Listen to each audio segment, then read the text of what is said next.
Lively, and this is the NFL on EA Sports.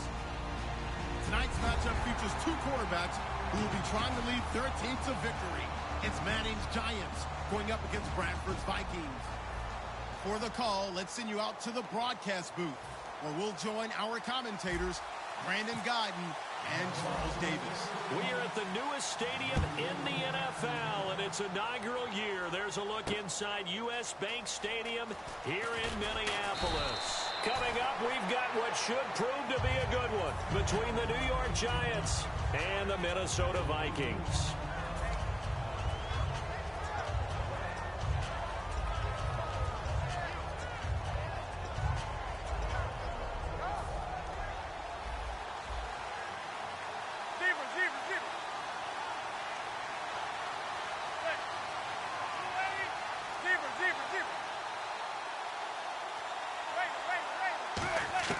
Throwing on first down is Manning. And here the hook up good to Victor Cruz. It'll go as a gain of 10 there. And it's good for a New York first down. But it appears that they read man defense and went to the out route. And what you have to do on that one is the receiver's got to make sure he works the defender towards the middle of the field to give himself space to cut to the outside and have that ball delivered with good timing. And they got it done. Manning now on first down. Trying to lay one up deep. And they went big on first down. Proves unfruitful. He was looking for Odell Beckham that time. And that'll bring up second down. So here's the starting 11. And the human highlight reel, Odell Beckham Jr., watch out for him. One of the few guys in the league that gets you and I out of our hotel rooms early to get here for pregame warm-ups and watch him go through his routine. He's absolutely amazing catching the football. He'll wind up losing 3. And now it's third down. They tried to run the counter, just that the defense wasn't fooled. And when they're not fooled, you see the end result. Because what you're doing there, you mentioned the counter. You're using your offensive linemen sometimes to pull or move, to influence the defensive front, to go in that direction and create the space back in the other side and block it appropriately. But you're exactly right. Didn't move him. Sat there waiting for him and made the play. The Pro Bowler Odell Beckham, the intended receiver. And it's fourth down. On now is Brad Wing to kick it away for the Giants.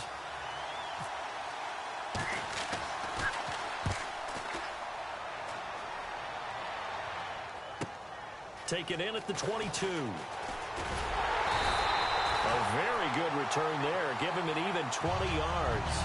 And it'll be Viking football here as they take possession.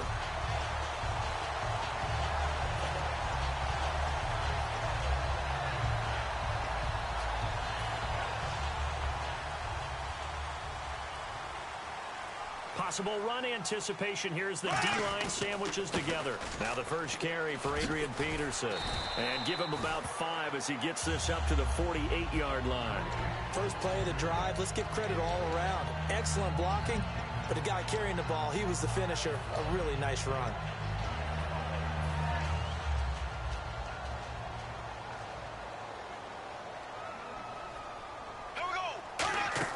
Bradford off the play fake to Peterson. Throwing middle, but it's incomplete. They were looking for Johnson that time. Third down here. Here's the offense, and when you talk about this offense, you certainly have to talk about all-day AP, Adrian Peterson. Does not shy away from contact. Also has the speed to go the distance. It's the rare combination that you get from one of the great runners of all time in the NFL. 2,000 yards every year is the goal. I never bet against him. 9 yards on the play and a first down. He went full scale, loose, flexible, finding a way to catch the ball in some traffic for a key first down. Yeah, really a nice job of adjusting to the ball in the air. Not the most accurate of throws, but able to adjust and make the grab. They run the counter now. It's Peterson. And he stopped immediately there. No gain on the play. It'll be second down. Now a second down throw for Bradford. And they're not able to hook up there. Incomplete. Stephon Diggs, his intended receiver. And it's third down. Well, Brandon, all receivers are trying to make sure that the defender thinks they're going to the middle of the field when they're running the out cut. On that play, didn't get it done very well because that one was batted down. Offense trying to avoid stalling out, facing a 3rd and 10. Here we go now. On third down, Bradford. And incomplete. The contact made the ball roam free and brings up fourth down. My high school coach, John Ford, used to say all the time, if you're in a bad situation, laddie, don't compound it with a bad decision as well. And I think that's what we just saw there. Harassed in the pocket, and he throws into double coverage anyway. He called you laddie? He called me laddie, and that was the nicest thing he called me. And this one's going toward the sideline. They'll try to play keep away from Beckham. And out of bounds, sailed over, looked like right near the pylon. This one's going to be perfect. Directional kicking at its finest, right down at the 1-yard line. The Giants offense now gets ready to head back onto the field. And they'll be looking to avoid what happened last time, which is punting the football. But when you look at how teams play the game, that complementary football comes into play. How do I take care of my defense? How do I take care of my offense? Well, the defense is taking care of them in a lot of ways. Now it's time for the offense to jump things up and help their defense out. Give them a little bit of rest. Yeah, time for them to give them a rest. Took the words right out of my mouth. They'll send Beckham alone to the left side. Now Manning surveying the field. He's got the hook up to Odell Beckham. And he gets this one all the way up to the 24. Here's a nugget, Charles, on OBJ. This year he had 101 catches. Now 288 for his first 3 years in the league. That ties him with his former LSU teammate Jarvis Landry for most catches for a receiver in their first 3 years in the NFL. And just think about it this way. LSU is known as a running back factory as well. So wide receivers coming into the league and doing the damage they're doing, absolutely incredible. But I do know this. OBJ will tease his former teammate and say, don't forget, we're tied, but I missed a few games my rookie year. If I'd played those games, I'd be way ahead of you. 13 yards there on the pickup, and it's first down, New York. And, boy, they had high praise for this rookie receiver when we asked the coaches about him, didn't they? They certainly did, and obviously they liked his measurables. Otherwise, they wouldn't have brought him onto the team. Height, weight, speed, all of that. But how about what they really said? Competitiveness. That's what they really liked about him. The way he goes after the football, competes for it, and decides when it's in the air, it's his and only his. To throw is Manning. He's got time. He's going to float this one deep right side. And it drops down incomplete. Thought he might have had it. Instead, second down.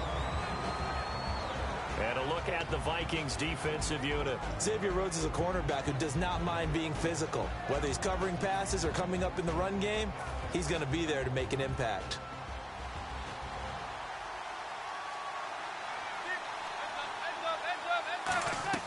Manning will try again on second down. They go screenplay with Jennings.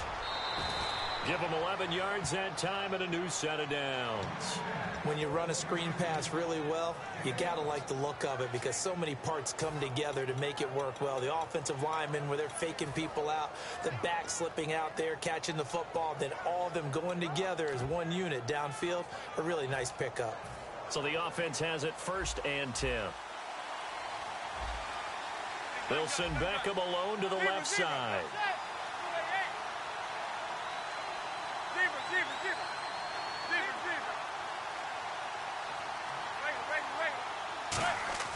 On first and 10, here's Manning. Finding time. A hit as he throws there, incomplete. Well, the great coach has said football is really a simple game. Rush theirs, protect yours. And he's talking about those guys throwing the football. In this situation, the rush one, hitting the quarterback and forcing him into an incompletion.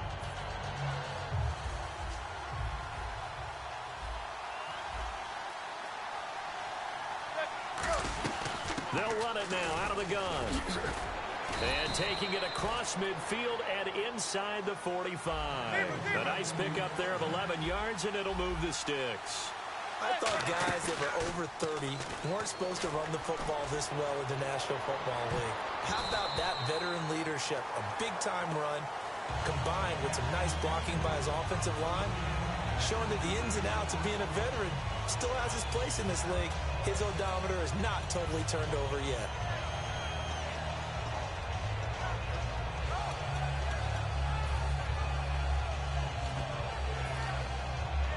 Second down here after the incomplete pass.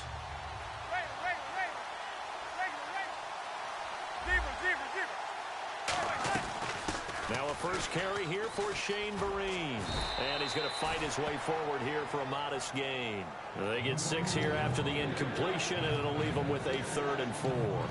Frustrating for a defense, energizing for an offense. Finding a way to create that type of yardage in your running game, that'll make the guys carrying the ball very, very happy.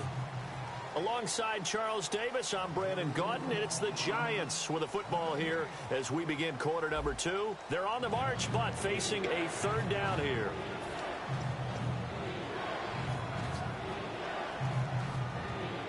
Now this will be the 9th play on this drive. An extra defensive back in the game now here for 3rd and 4. And not much running room.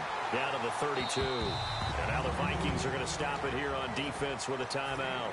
They'll have 2 remaining as we step aside here in this 2nd quarter.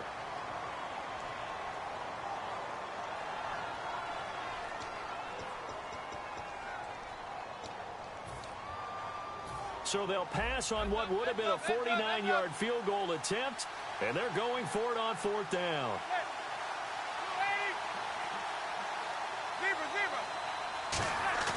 Manning indeed going for it on 4th. Blitz coming, and down he goes. Eric Kendricks in there to drop him, and it'll be a loss of about 8. And now out comes Minnesota. And a tight game after punting last time. See if they can get something going on this drive.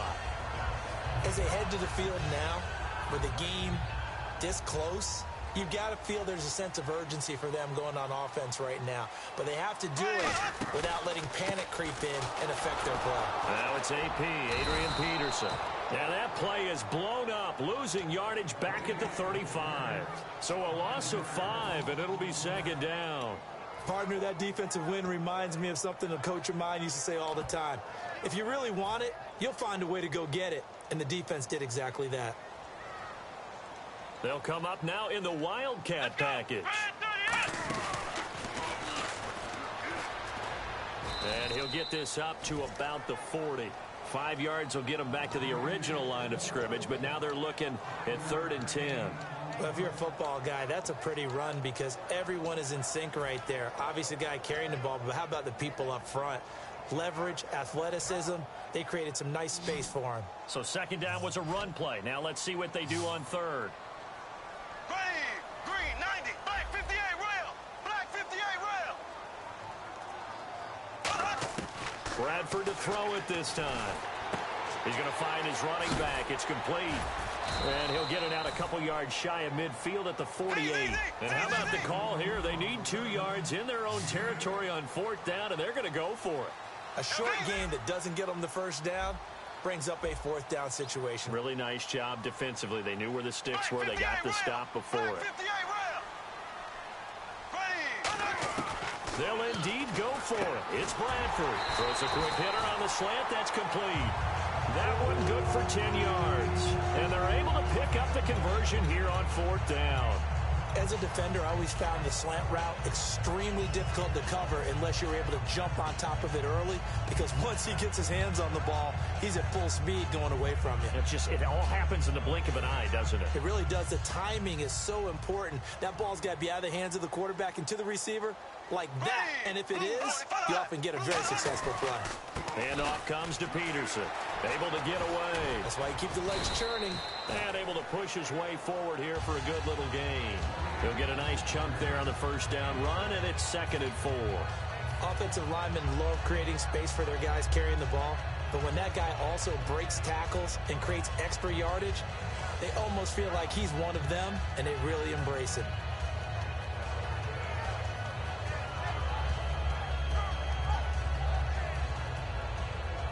Four yards remaining now on 2nd down. Here we go now. Blue 45. Blue 45. Ace. Now Bradford on 2nd down. And he's got the hook up here. It's Kyle Rudolph. And he'll go down at the 28. Calling a gain of 7, and it gives him a new set of downs. They gave up the completion there, but this is what zone defenses count on. Catching the ball and not much run after the catch. Offense comes to the line now, 1st and 10. And the D-line pinching together must be expecting the run. They give it to Peterson. Looking for a crease, can't find one. Stopped at the line of scrimmage.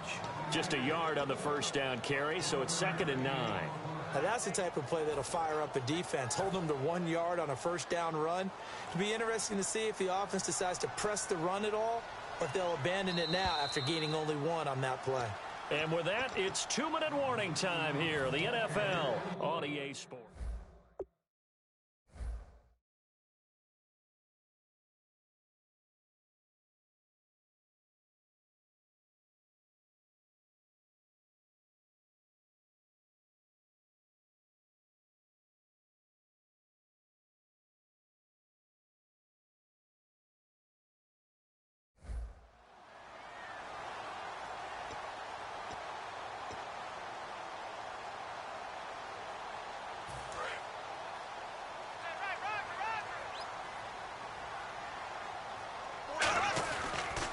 Again, Peterson. And he is met at the line of scrimmage, and he goes down right there.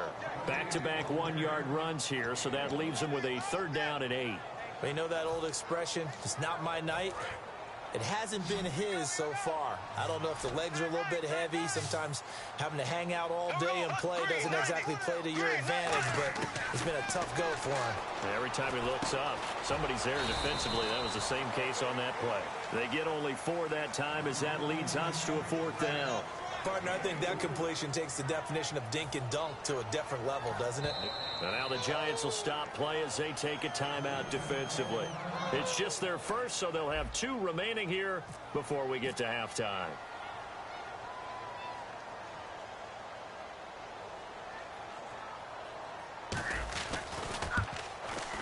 And Forbath will put this one through, and the Vikings have a 3-0 lead. And we were scoreless up until this point in the second quarter. Now we finally have a little action. Let's see where this action takes us. First quarter, no points at all. Now we've got our first score of the game. Well, does that signal that we're going to get more as we go along, or will it revert back to what we saw in the beginning of the game? The return man here, Dwayne Harris. And with a new rule, that decision to bring it out will cost him about 5 yards as he only gets to the 20. New York set to take the field. And on that last drive, went for it on 4th, turned it over. A good job by their defense, though. They held them to 3, but this offense, they've got to be a little bit better, a little bit more careful here. And sometimes when you see these calls on 4th down, when they decide to go for it, it's not necessarily the coach saying, I believe in my offense. Sometimes the coach saying, I believe in my defense. I can afford to go for it here, because if we don't get it, I don't think we'll give up more than 3. And that's exactly what happened there. That factored in? I do. I think that he had that in his mind going into the game, that I'm going to be aggressive on offense because I know I've got a defense that can hold up their end. Give him 10 yards on that one, and that'll earn him a fresh set of downs. And just a small glimpse there as to why they like this rookie so much. And that's why they lit up a little bit in our meetings with the coaching staff, didn't they? When we talked about him, they did. Yeah, you know, they like his work ethic. You know, this guy's running every route well in the route tree and getting better at it all the time, really honing his game. They expect a pretty good jump out of him as things continue to move on.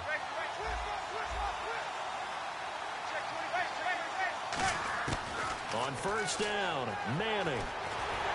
And he'll be hit as he releases it, and that'll fall incomplete. Let's look ahead for a quick minute. We don't have the schedules yet for next year, but what we do have are the 5 international games that will be played, 4 in London and then 1 again in Mexico, Jacksonville, Baltimore, Miami, New Orleans, Cleveland, Minnesota, Rams, and Arizona. Those in London, and then Mexico's going to get a great game. The Raiders and New England. Yeah, you're exactly right. And just think about the ones in London. Remember, they're splitting them between the 2 different stadiums in London, so they get a different flavor in all of these places. But Mexico, for the 2nd straight year, the Raiders are coming to town. That should be a whole lot of fun. Should be a ton of fun and a very good matchup. Sharif Floyd getting in there from his defensive tackle spot to snow him under for a loss of 4.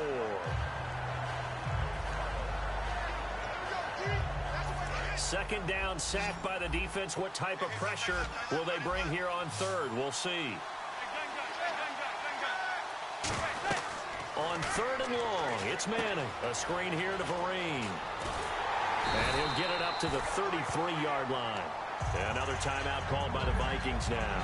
So that means they're down to 1 remaining here as we head toward halftime.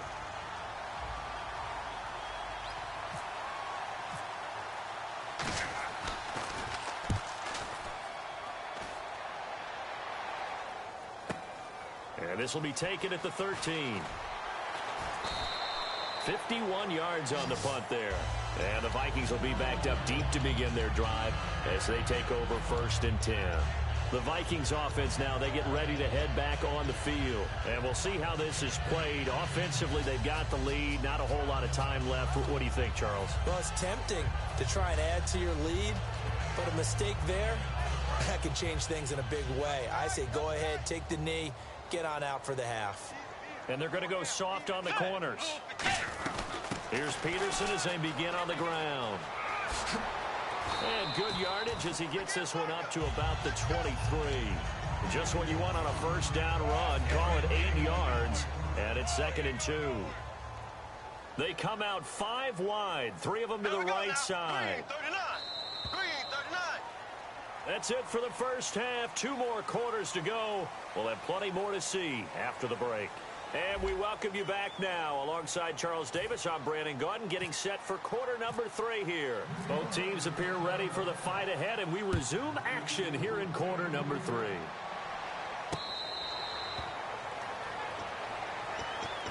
Out come the Vikings. They'll have it first on offense as we begin the 3rd. They have the lead. Now they'll be looking for some separation here as we begin the 3rd quarter. I like the way you term that, because now I think they go a little bit deeper into their playbook.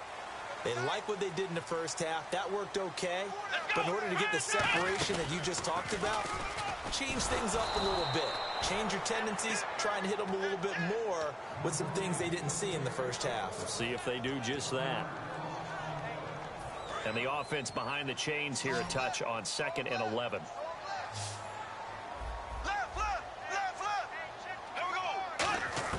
Now this time he'll look to throw.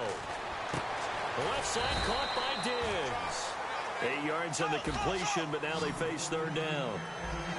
Well, they brought in an extra defensive back here, so probably not expecting a run on 3rd and 3. A good call. Firing quickly here, and that's complete. And he's going to be out of bounds up around the 45-yard line. That one goes for 13 yards, and it moves the sticks. Would it be safe to say that as precise as routes are supposed to be run in the NFL, maybe they're not quite as precise in college ball? That's accurate, yeah. And I think we saw a college route in the NFL there. Just find the soft spot, find the dead zone, and find the first down. And that's what he just did.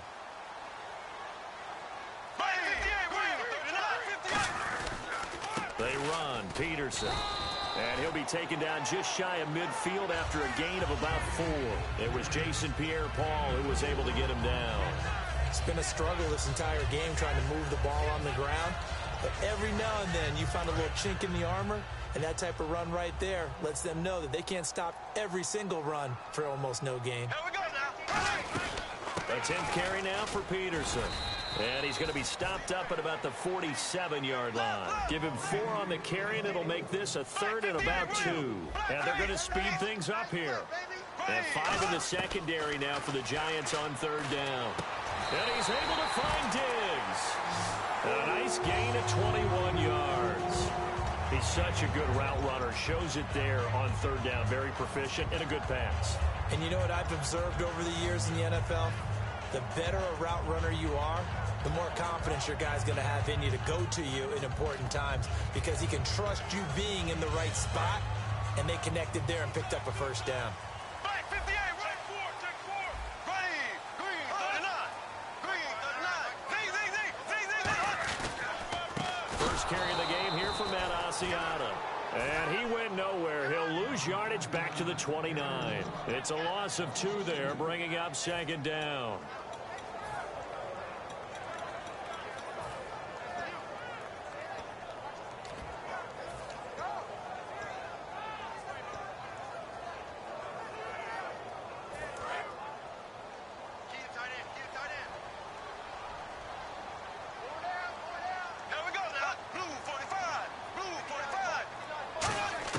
Second down, Bradford. He's going to flip one out here to his running back. And he will score. Touchdown, Vikings. Adrian Peterson, 28 yards. And the Vikings find a way to stretch their lead. Getting your back involved, what's the importance there in the passing game? Well, oftentimes you can create mismatches because who's going to cover, and you get him into space, which is where he likes to operate with the ball in his hands. Oftentimes makes people miss, gets that run after the catch, and off he goes. And into the end zone.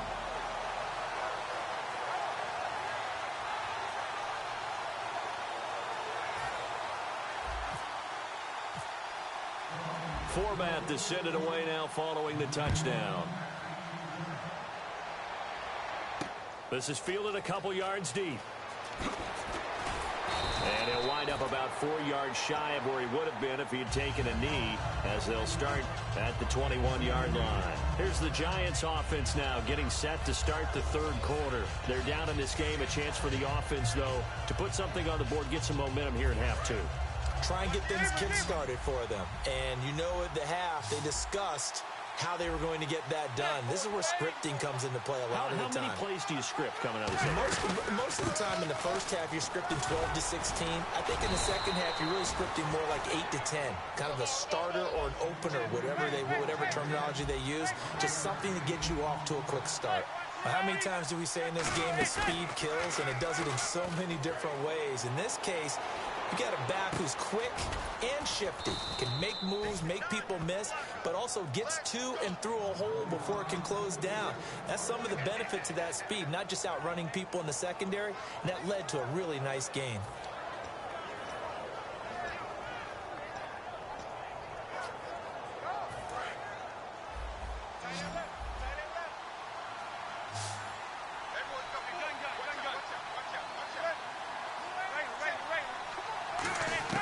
Manning now on first down. Hits his target, the tight end, Will Tye. And he'll get this one down near the 20-yard line. Quick pass play there on the slant, Charles. Works out well for the offense. The offense loves it. The defender hates it. Hard to get through the body of the receiver. And he's got his man. Beckham. Touchdown, Giants.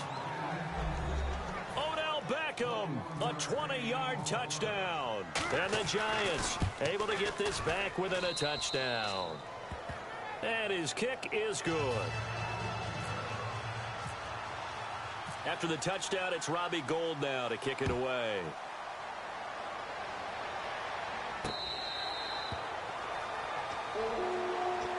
And now out comes Minnesota. And that last drive, a long drive, but not just that, they had a great air attack going. Do they stick with that? I would think that they would, because if they were confident enough to do it on the last drive, starting backed up in their own territory, why would you change anything? They've got to be confident about what they're presenting and continue to do so. Yeah, because the secondary, they really look clueless.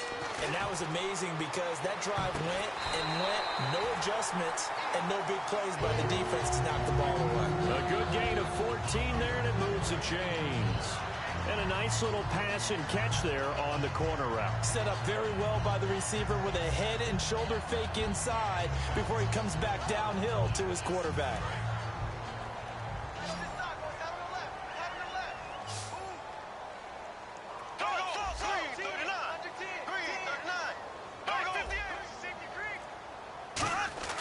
On 1st and 10, Bradford toward the sideline, and look at that catch. Dragging the toes, and that's going to be a first down. Well done. But that's what you're looking for when you want to throw the ball downfield. You want one of those guys who can play out on the perimeter, can play out wide, who can not only get open, but when they're covered, can uncover themselves downfield and create catches.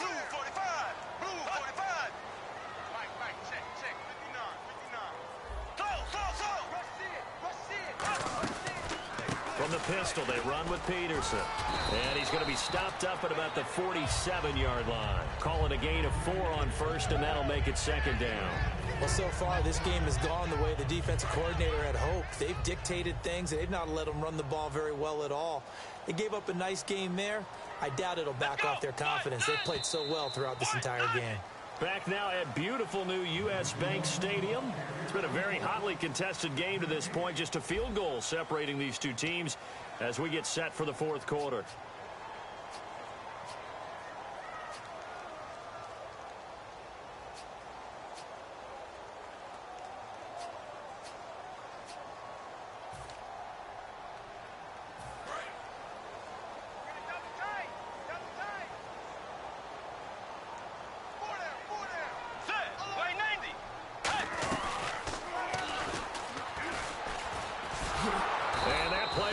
nowhere, losing yardage back near midfield at the 49. So he loses 3 yards there. Now 3rd down. The 4th quarter here, they've got the lead. They want to keep it on the ground. That's what they're doing. Smart football. Keep the clock grinding. Keep it going. But you got to figure now, they're going to see more people stacked up at the line of scrimmage as they try and bleed it out. Here we go now. Blue 45. Blue 45. Johnson goes in motion left. They'll need to get the play off quickly. Bradford to throw it this time. He's got it complete to Diggs, right side. And he'll be taken down, but not before getting this inside the 30. And that pickup of a 1st down, that's going to leave a mark because they really needed to stop them there, didn't they? So frustrating. Defensively, you're a play away from getting that football back here down late. Tough. Now they've got to find a way to create a turnover or a takeaway. Otherwise, this one will probably get away from them. 1st down, Bradford. He's got the connection over the middle to Diggs. That throw good for 4. It's 2nd down. Good throw, good catch, but I really like the route. The drag and being able to run away from defenders, hard to stick with them for that long. Yeah, better against man than zone, or? Better against man, because now you're running away from someone and you're not running into a defensive player in another zone. Green 39. Green, so.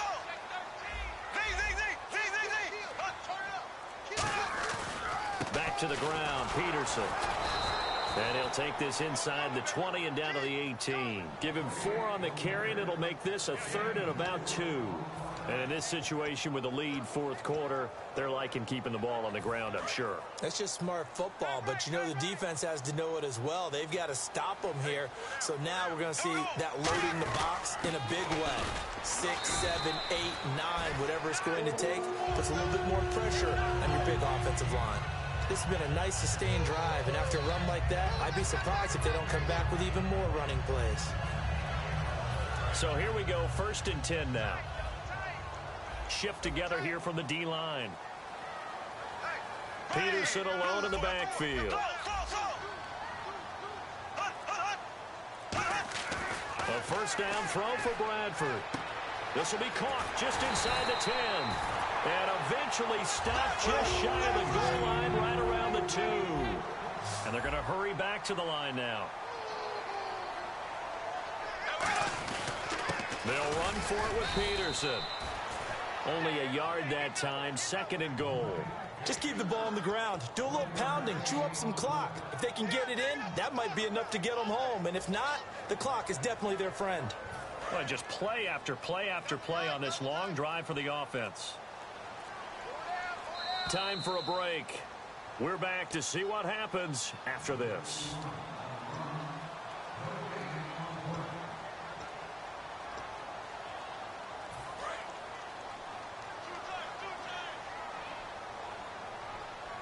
They come out here in the I.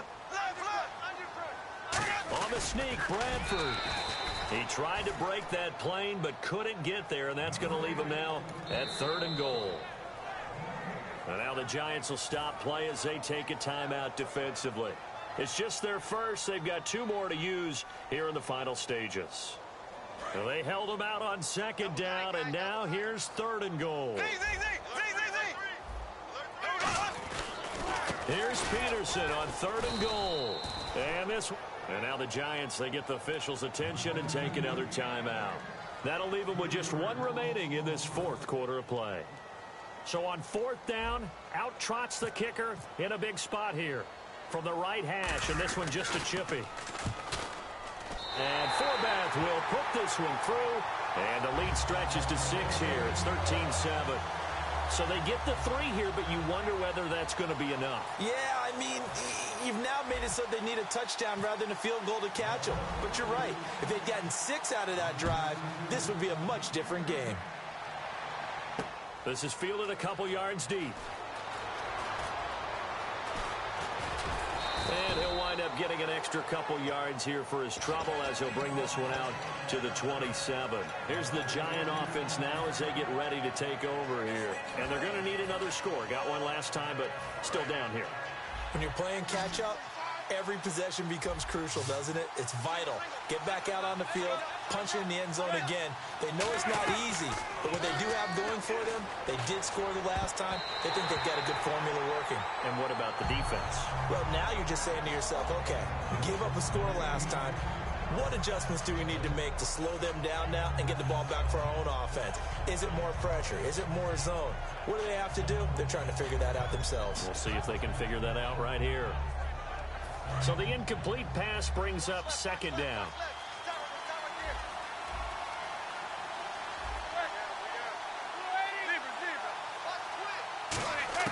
He'll look to throw. And he comes back with one complete.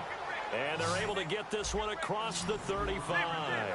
Simple slant route, and partner, really nice hard throw by the quarterback. Nice timing between the quarterback and the receiver. They were perfectly in sync, and he put it right on him on the inside route. Back to throw. And it's incomplete. Boy, he doesn't drop many like that one. Second down.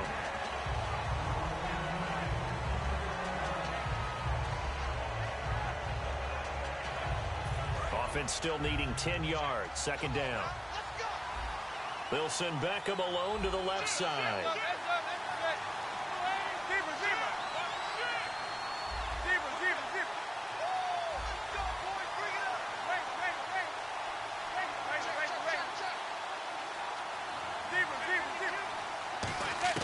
Back to throw. And this time he's got the hook up. It's complete. Give him 10 yards on the pickup, and that's going to make it third down and less than a yard. And now they're in the hurry-up. They'll run it now out of the gun. And he will have the first down as he's brought down up near midfield. They only get 2 there, but on 3rd and 1, that's all they needed to keep the drive going. I don't know about you, but that almost felt like old-time football there. 3rd and 2 is not necessarily just a running down anymore. A lot of times they want to throw the ball. They went back to the roots and powered forward and got the first down. They give them 14 yards that time and a fresh set of downs. They got exactly what they wanted there. Out route, catch, get out of bounds, stop the clock. And I have to criticize defense here because you know the situation. You want to keep them inbounds and have the clock run. So I'm sitting on the outside portion of the field and not letting them throw an out route. Throw anything inside and I'll make the tackle. An out route? Yeah, that's not the way you're supposed to play it. They'll look to throw. Now a desperation throw. And that is caught. Touchdown. And they're an extra point away from taking the lead here in the final minute. And now we've got a tie game after that touchdown. And you and I both know what that means.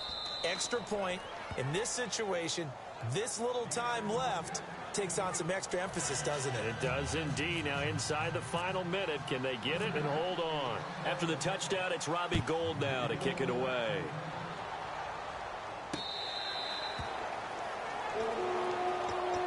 And now out comes Minnesota. They only need a field goal. Obviously, the clock a huge factor. They'll be watching that. What do they need to do here, Charles? Your sequence of plays has to get you out of bounds. Completions, get out of bounds, gain some yardage.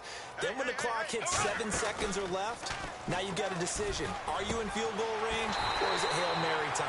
Now whistles come in. We're going to get a timeout here by the offense. It's just their first. They've got 2 more to use here in the final stages. And the offense lining up 1st and 10.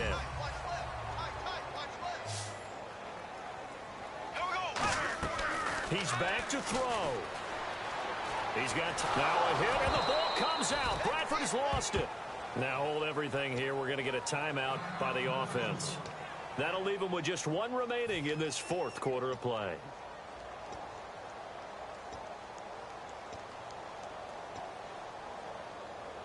So after nearly turning it over, new life here for the offense on 2nd down. Here we go now. Green, 90. Green, 90. Bradford to throw. He's going to let it fly. And that is incomplete. Down to 15 seconds now. One thing I know from experience is that when the deep ball is thrown and you're the defender, you've got to fight that little bit of panic that emerges. You've got to play the ball really well. It's a 50-50 jump ball play. And guess what? They took a shot. How are you going to win it? And in this case, they managed to get it done. Surveying the field. Now a desperation throw deep downfield. That's going to be knocked away and incomplete. They decided to air it out a little bit on that play, take a shot downfield, but the coverage was really nice, able to get a hand in and tip it away.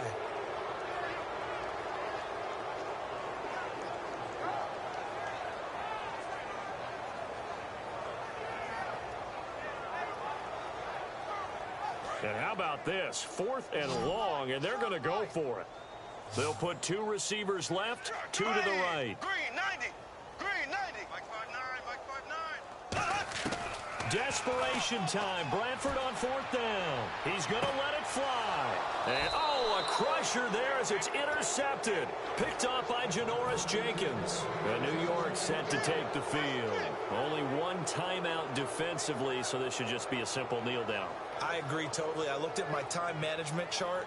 It says take a knee, victory formation. They just have 1 timeout left, and that should be all she wrote. By the way, it's a good thing you can read that because nobody else can. Not with my chicken scratch. Not at all.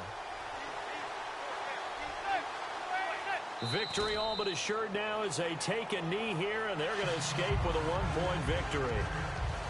A road win in the National Football League. Charles, you never take that for granted no matter who you're playing, no matter where you're playing. You take it.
everyone. I'm Larry Ridley, and this is the NFL on EA Sports.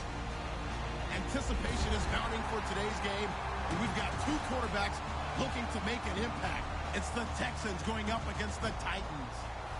With that, let's get up to Nissan Stadium in Nashville. With the call, here are Brandon Godden and Charles Davis. Thank you very much, Larry. We are here on a beautiful afternoon for football. Today, it's a good matchup in the AFC South between the Houston Texans and the Tennessee Titans.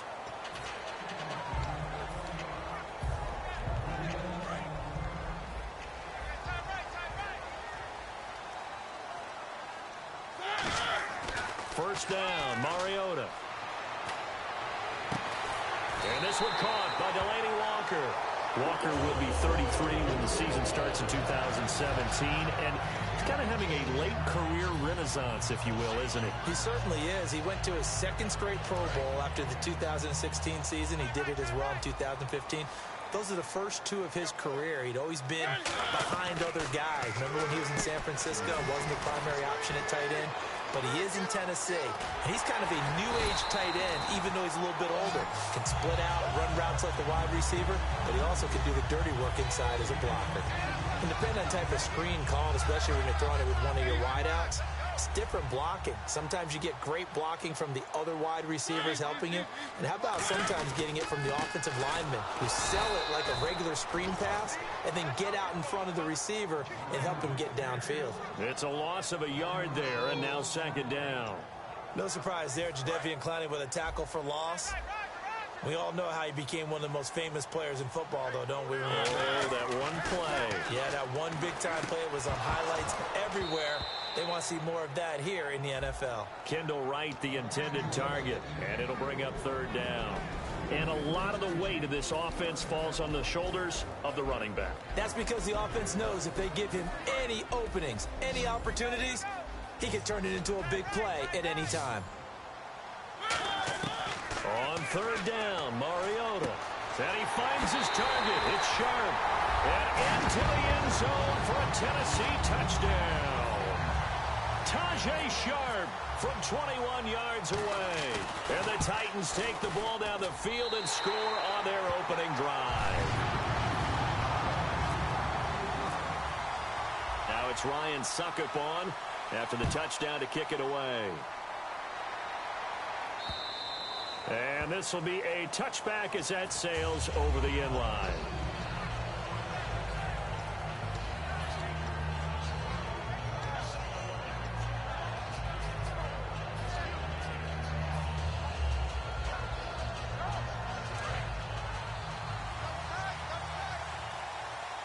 They'll come up now in the Wildcat package. Out of the Wildcat, a wide receiver carry. And that formation won't yield much here as he'll get back to the line of scrimmage, and that's it. Officially no gain on the play, and it's second down. They'll let their receiver run it out of the Wildcat. And some room to roam now. And he'll take this up near the 35, maybe the 34. 9 yards on the pickup there as he'll be left with 3rd and 1. Well, it certainly appears that in this game, someone has decided they're going to open up their playbook. First quarter, and we see that play. I like their style.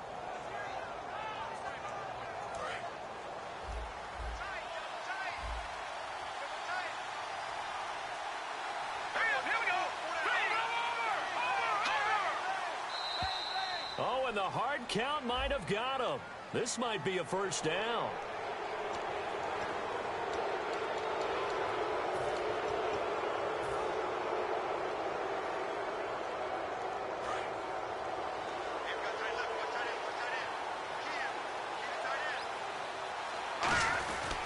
Now a handoff to Miller. And this play will be blown up. He'll lose yardage back at the 38. That's going to go as a loss of a yard, and it'll be second down. That play never got off the ground because of the defensive front. They owned the offensive line, which allowed the linebackers to see their openings and run straight to the ball. That's why that play just never had a chance. They go play action with Miller. Now it's Savage. He's got time. And he fires one that's intercepted. It's picked off by Bryce McCain. And they have possession, and they have it at the 38-yard line. And the Titans getting set to go. And they'll be looking to build off of a nice drive last time, a drive that really relied on the quarterback. Making good decisions, distributing the ball well, distributing it accurately, keeping it away from danger. A really nicely run drive. But now the defense, what adjustments do they need to make in the passing game?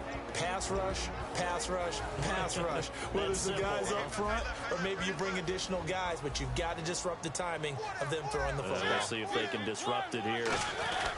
Again, it's Murray. And he'll be brought down just shy of the 45. It may sound trite to a lot of people, but when you have a team that actually does believe in you, it really helps your overall play. DeMarco Murray found exactly that in Tennessee with the Titans. Because he didn't really have, you're alluding to him not having that in Philadelphia. Yeah, without a doubt. I mean, look, he started as the guy there. By the end of the season, he was no longer that guy. The offense didn't seem to fit for him, but it fit perfectly in Tennessee as he led a big-time attack, third in the league in rushing. Yeah, finishing just shy of 1,300 yards, 12 total touchdowns as well. Mariota now from the 50, complete to Wright, and he'll get it down to the 47 here. The completion good for 3, and it's second down.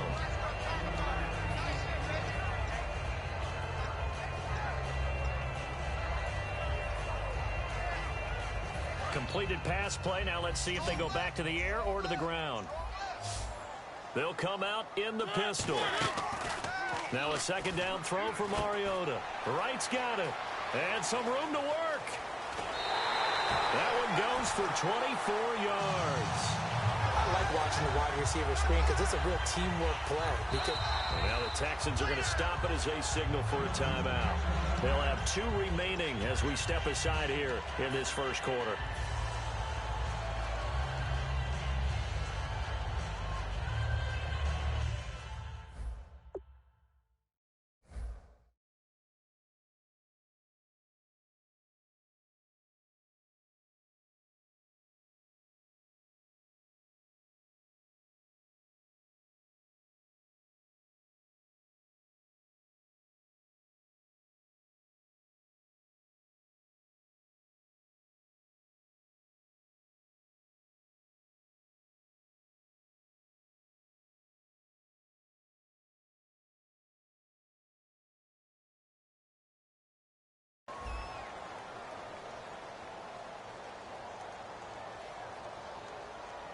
Fresh set of downs here.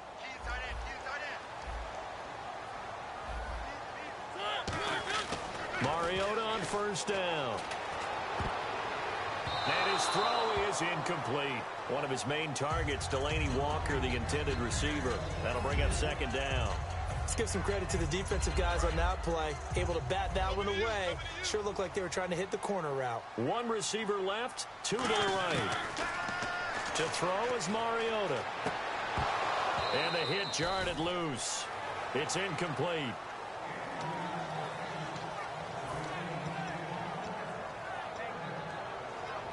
Now play number 7 of the drive as they're looking at a 3rd and 10. To the air again, Mariota. That is caught right at the 10-yard line.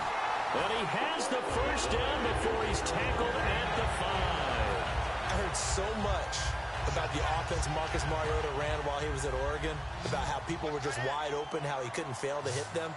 But I always said the same thing. He sure as heck didn't miss them very often. And he will score. Touchdown, Titans. Delaney Walker from 4 yards out. And the Titans are going to add on to their lead. The big fella was the recipient there for that touchdown pass, and it seems like more and more the tight end is the guy you have to worry about most in the passing game. With the former Volunteer Charles Davis, I'm Brandon Gaudin. It's the Titans with a football here to begin quarter number 2, as we'll see one following the score on the final play before break. This is taken at the 3. And a pretty good return here. He'll be stopped just shy of the 25 at the 24-yard line. The Texans offense now, they get set to head back on the field here. And following the interception, just any interception, are you a little bit more cautious when you start that next drive, or no, you just throw that out the window? I think you are. I don't think that there's any way you can run back out there and go, totally didn't affect me. Let's just go ahead and be loose with the football again. You're going to take care of it, but you have to be careful about being too cautious because now you can't run any offense at all. Still want to attack. We'll see how they attack them here. Detroit, let's go. 2nd and 10, going with Savage again. He's got Fuller.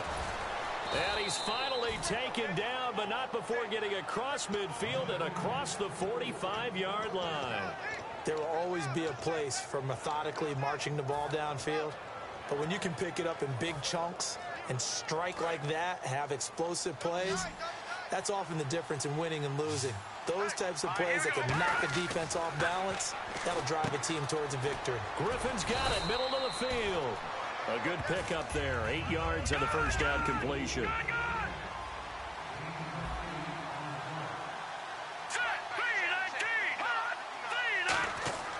Again throwing, it's Savage.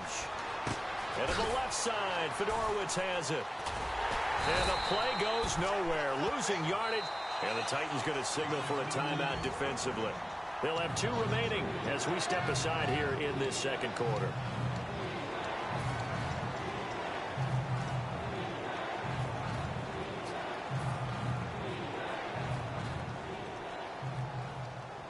The line to gain is the 33 on 3rd down. Throwing on 3rd down, it's Savage. Throwing for his running back, and he's got him complete. This would have been a 54-yard boot had they tried a field goal, but they will not try a field goal. They're going for it. So many times you hear today's NFL described as a space game. Get your best players into space with the football in their hands. That's why sometimes you swing it out to your runner, get him out in the flat, and let him have a chance to make people miss an open field. We always talk about big-time players make big-time plays in big-time moments. I think that 4th down qualified. That was a heck of a throw. Savage now. And that incompletion breaks a string of 5 straight connections. And it's 2nd down.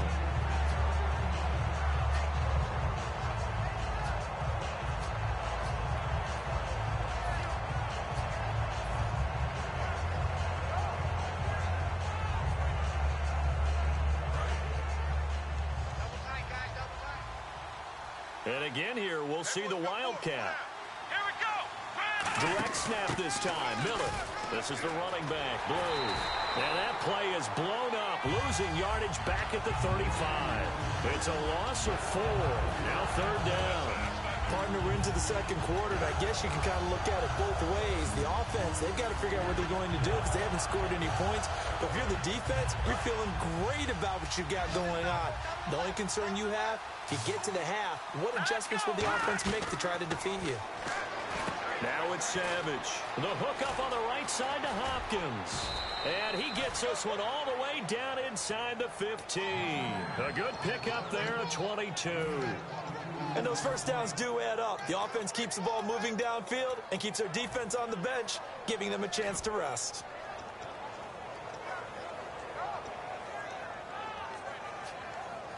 And the next snap coming inside the red zone here.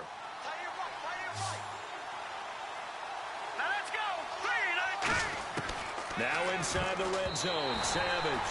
And the tip there altered the ball flight, and it falls incomplete. It'll be 2nd down. That one was tipped up in the air and fortunately fell away for the defense because if the offense is able to grab that one, that's a short little jaunt into the end zone because there's not enough reaction time off of a tip ball for the defense to rally and make a tackle. They were very fortunate on that play.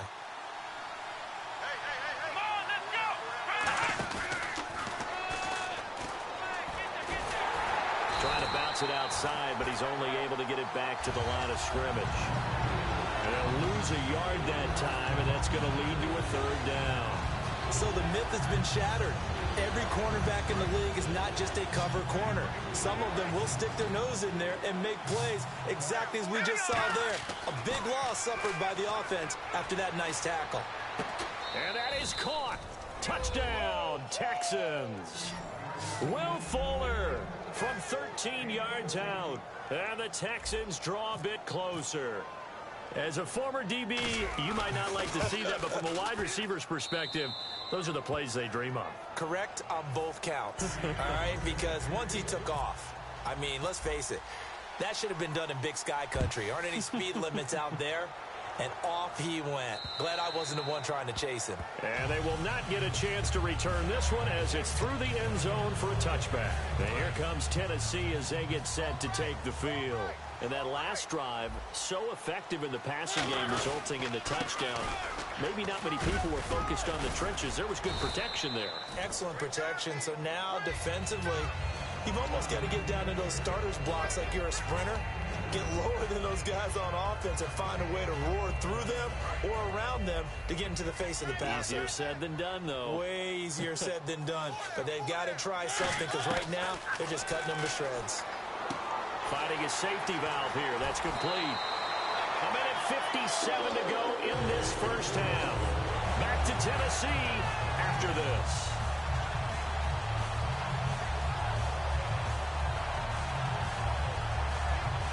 First down and 10 now for the offensive group.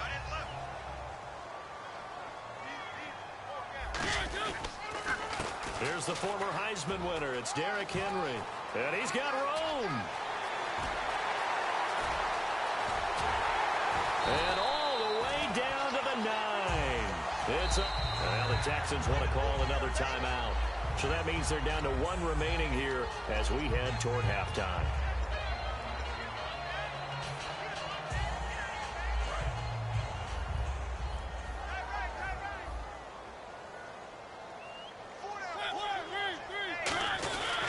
They'll try to run it in with Murray. And he will score. Touchdown, Titans. DeMarco Murray, an 8-yard touchdown run. And the Titans find a way to stretch their lead. And they're able to run it in. It started with a battle in the trenches. They won there, and they got in for 6 points. And that's going to be a tough one for the defense to deal with. They've got to go to the bench now and figure out how are we going to slow down this running game, because on that particular play, they had no answer. Now it's Ryan Suckup on after the touchdown to kick it away. This is taken at the 3. And he'll take it past the 25 and up to the 28-yard line. And here comes the Texans now. Last time they were out, they scored. Still trailing here, though, so some work to do. But it's okay in terms of mindset. Because they scored the last time, they're not quite as worried about being down on the scoreboard because now their confidence is a little bit higher. They feel like they got something going, and they feel like they can attack again and put more points on the board. Are you scoreboard watching if you're the offense, or are you just focused on this drive? We wouldn't be telling the truth if we said that they didn't scoreboard watch. Everyone does it to some extent.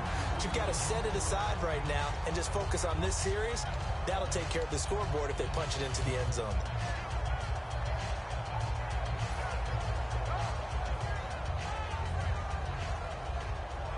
Second down now after the incompletion.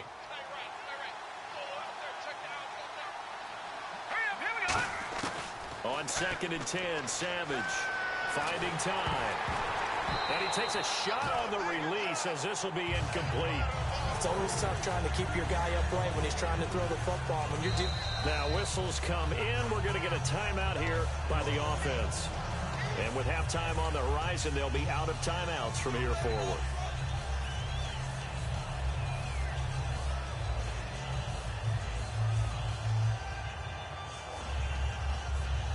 Defense has set themselves up nicely. 3rd and 10 now. From the gun on 3rd, Savage. And he's got Miller. Say goodbye to Braxton Miller. Touchdown, Houston. Braxton Miller, 72 yards. And the Texans have cut it to within a score. And correct me if I'm wrong, that was just a simple fly route, wasn't it? No, there's nothing to correct at all. You've got it down pat. And I just remember as a player, when I'd be in practice sessions and I'd hear 9 from the receivers, that meant fly route, go. Uh-oh, look out. That was the 9, and he just kept going all the way to the end zone for the touchdown. The Titan offense now working their way back onto the field. And they'll just simply be looking to build off the confidence of the last time out where they scored a touchdown. And confidence is powerful, isn't it? When you've scored once, you feel like you can go back out there and get it done again. Doesn't matter what the defense throws at them. They feel like they're in a groove right now, and they want to get out there and show it. Yeah, hoping to stay in that groove here this go-around. In recent years, the slot receivers really gained stature in the NFL because they could do so many things. Yes, they can line up wide like your normal wide receiver, but to have that kind of courage and toughness to run routes in the middle of the field and become dependable targets for their quarterbacks and move the sticks, those guys are worth their weight in gold. A little football 101 there. You just see the receiver try to run down the defender, meaning he goes right at him, and really trying to move him a little bit towards the center of the field so he can put his foot in the ground and break to the out, to the sideline, and make a catch. And lucky to get away with one there. That one nearly picked. Second down. Oh, man, that was close. The opportunity to change momentum, big play, right in his hands, unable to come down with it. A sigh of relief, no doubt, on offense that fell harmlessly to the ground. A second down throw here for Mariota. And right with it here over the middle. And he takes this one all the way across midfield into enemy territory down to the 40-yard line. Now hold everything here. We're going to get a timeout by the offense. So that means they're down to 1 remaining here as we head toward halftime. And you see the clock almost empty, so this is likely the last play in the second quarter. Final play of the half here. Mariota over the middle. Sharp's got it complete. Now whistles come in. We're going to get a timeout here by the offense. And with halftime on the horizon, they'll be out of timeouts from here forward. So with 1 second left in the half, on is the field goal unit. This one from 48 yards away. And Suckup will put this one right through. We have hit halftime. Still 2 more quarters to go. We'll take a timeout. We'll be back after this. You're watching the NFL, and it's on EA Sports. It's in the game. So both teams have their marching orders, and we'll get going again here in quarter number 3. And this will not be returnable. It's out of the back of the end zone for a touchback. The Texans offense now, they get set to head back onto the field. They have the ball here for the inaugural drive of the second half. Pretty big deficit, though. We'll see what adjustments were made in that locker room. And I never want to make something more important than it actually is, right? I don't want to create more hype than what is there. But this is I'm doing it, though. This is a really important drive. And we often talk about teams scripting plays to start a game. A lot of them script to start the second half, too. And they're scripting something that they expect to get them into the end zone and back into this game. We'll see if that script is a good one for them. On second down, here's Miller. And he'll bring it up here to right at the 40-yard line. 8 yards on the pickup there, and it moves the sticks. So many teams want to throw the ball in this situation nowadays, but I love watching a team that has enough confidence to go ahead and run the football in that situation. That's almost a tendency breaker. They keep it with Miller on first down. 3 yards on the pickup there, and it'll be second down. See if they stay on the ground for second down.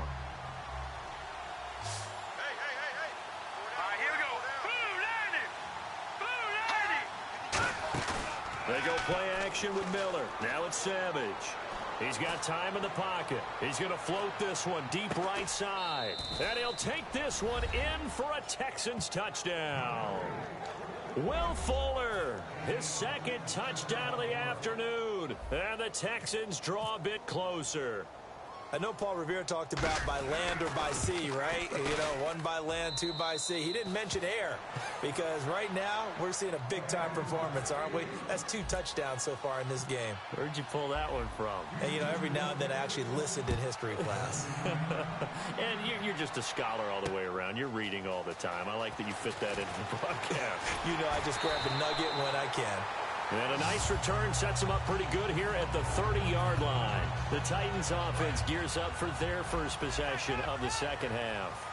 And they split the uprights last time for 3. They've got the lead. They're not going to play this conservative. They're not hoping for another field goal. They're hoping for a touchdown. I'm with you on that one. I like where your head is. I like the way you're thinking because you're exactly right. Trying to sit on a lead and play that way, that doesn't work too well for most teams.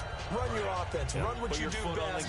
Exactly. Put it all the way down and try to increase your lead in a big way. And the best way to do it, touchdowns. And incomplete there. A nice hit. Jars the ball free and brings up third down. Whenever I see a drop like that, I have to kind of take a step back and check myself a little bit. So used to seeing those big guys make big-time spectacular plays that when they drop one, I have to remind myself, we ask a lot out of these guys. Block and catch the football, not easily done in today's NFL. He dumps it off for Henry. 5 yards on the pickup, and it'll be fourth down. If this were baseball, we'd call this small ball. Instead of pushing it downfield, they throw a short pass trying to pick up the first down, but the defense rallies to the football and stops him short, bringing up a fourth down. And how about this one now? In their own territory, a gutsy call. They're going to go for this on 4th and a yard.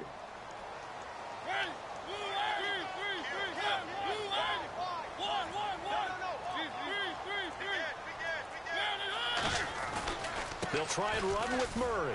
And he is going to lose yardage here. Boy, a curious decision to go for it. Doesn't pan out. And the Texans take over an excellent field position.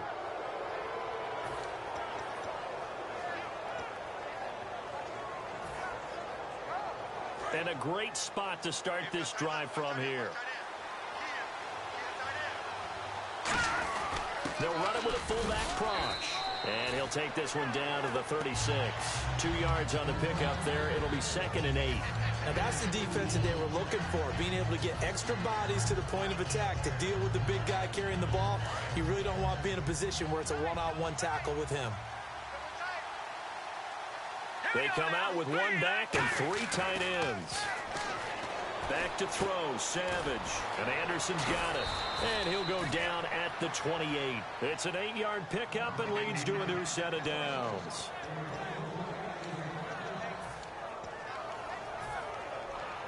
So the offense has it 1st and 10.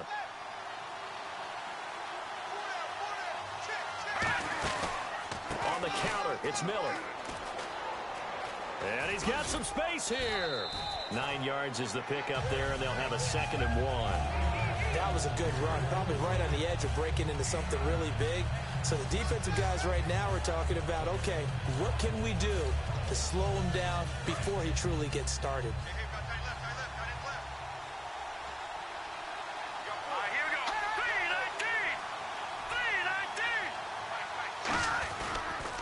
On the carry, this is Blue. And on this one, he'll get to the 15, right at the 15-yard line. But just 4 yards on the pickup, but that's good enough to extend the drive. Well, that was a unit that understood exactly where the first down marker was, handed it to their guy who could run it, created some space, and he got there.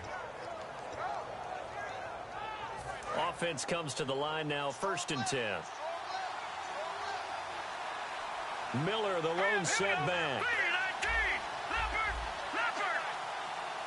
The slot man in motion right. And they'll get it up the middle. And they get to him quickly here as he stopped right around the 13. 2 yards on the carry there. It'll be 2nd down. And that's why you see a lot of teams that like to play 4-3 defense, especially against teams that run the ball really well. Because you count on your defensive front, the tackles and the ends, to eat up the blocking in the offensive line and keep that guy in the middle clean so he can roam through the football and make a tackle. In this case, he introduced himself and said, hello, my name is Mike. Savage. He's going to leave this for his running back. It's complete. It'll be a 2-yard gain, and it'll be 3rd down.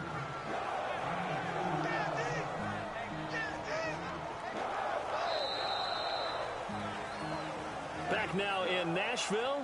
It's been a very hotly contested game to this point. Just a field goal separating these two teams as we get set for the 4th quarter.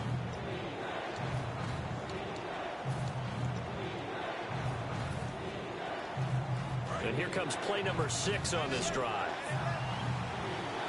They come out 5 wide, 3 of them to the right side. Throwing on third down, it's Savage. It's complete to Fuller. 2 yards is all they'll get on the completion. It's 4th down. So much about this game is just understanding situations and then having to execute, isn't it? Guard the first down sticks. Don't let them get there. And they rallied and made the tackle. And the 10-year vet knocks it through the goalpost. And in the 4th quarter, this game is tied. I tell you, the life of a kicker. He has not been called on the entire game. He's over there by the net, but they send him out here in the 4th quarter and say, hey, go tie the game, will you? And guess what? He comes through. I just don't know how they do it. I really don't. These cats are a different breed from you and me. That's a pressure kick, but that one was never in doubt. And here comes Tennessee as they get set to take the field. They come out here in the eye. Mariota now. Oh, the ball comes out on the hit, but they'll say it's incomplete. He was looking for the running back, Derrick Henry. And now it's 2nd down. Well, that's the type of pass play that you need to wait for routes to develop. You need a little time in the pocket, but that's hard to do when you got people in your face. Offense looking to avoid a 3rd and long. It's 2nd and 10. On 2nd down, Mariota again. Rashard Matthews here on the catch. And he gets this one just shy of the 40. They'll mark him down at the 39. Nothing flashy there. The slant to the slot. Oh, and the frustration for the defensive guys because it's a quick play. And you know it's going to be a bang-bang play in terms of the throw and the catch. And then he's able to absorb the contact and complete it. A 1st down carry for Henry. And he'll push this forward only to about the 42-yard line. Give him a couple on the carry there. 2nd and 8. 2nd down following the run.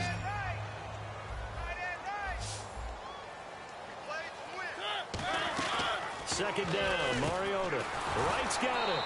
And he'll get up to the 43-yard line. That catch good for only a yard, and it'll be 3rd down.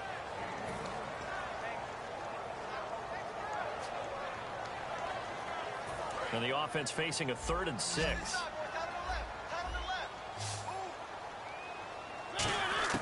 On 3rd down, Mariota. And this is going to be intercepted. A great read, and it's picked off. And he'll return this ball across midfield to the 47-yard line. Now the Texans offense, they head back out to do battle here. And last time they got 3 points, but it was a chip shot field goal. And when you go to the sideline after a chip shot field goal, maybe the offense not too happy. It's a balancing act, isn't it? Because you're exactly right. They're none too pleased that they didn't punch it in for 6 points. But they also have to remember they did put points on the board. 3 points is 3 points. And in this league, you take points when you can get them. Not easily done. Give them a couple on the catch. It's 2nd and 8. 8 yards to go here on 2nd down. They come up in an offset eye. They'll toss it to Miller. And he'll be brought down at about the 42. 2 yards on the carry there, and it's going to lead him to 3rd down.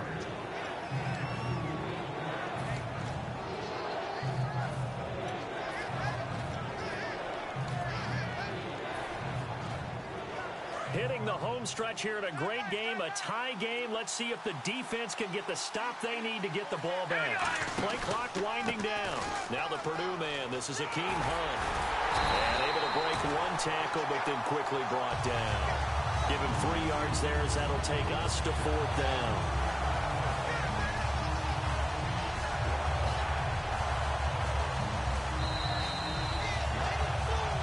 Time for a break. We'll come back and see how it all shakes out after this. On now in a big spot in this ball game is the kicker, Nick Novak. This for the lead in the final stages. And his kick is good. He got every bit of that one as it's good from 56 yards out. And, Charles, you talk about a big kick under pressure in the 4th quarter. That wasn't like a 33-yarder. That was a long-distance kick. Brandon, it shows you the faith that this coaching staff has in their kicker. You're right. If this goes wrong, you're going to give up the ball near midfield. But that was an absolute rainmaker, and it's going to give them a late lead. And here comes Tennessee as they get set to take the field. And following the interception, we'll see what they can put together on this drive. I hear my old college coach right now. He always used to tell us before every game, the team making the fewest mistakes will win. What they're hoping is that last mistake is their only one of the game. Coaches, that's all they talk about, turnovers, right? Minimizing those and maximizing opportunities. Back to throw. Flush to his right.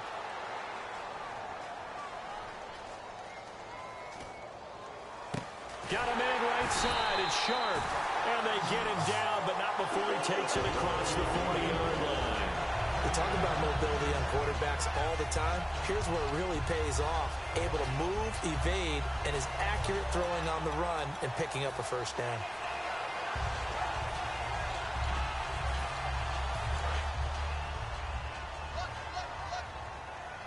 One receiver left, two to the right. Back to throw. He's going to flip one out here to his running back. A nice pick up there, 10 yards, and it'll move the sticks. Now hold everything here. We're going to get a timeout by the offense. It's just their first. They've got two more to use here in the final stages. And on the outside, they're playing press coverage. Again, we'll see the pistol here. They'll look to throw. Left side, caught by Matthews. Give him 9 there on the first down completion.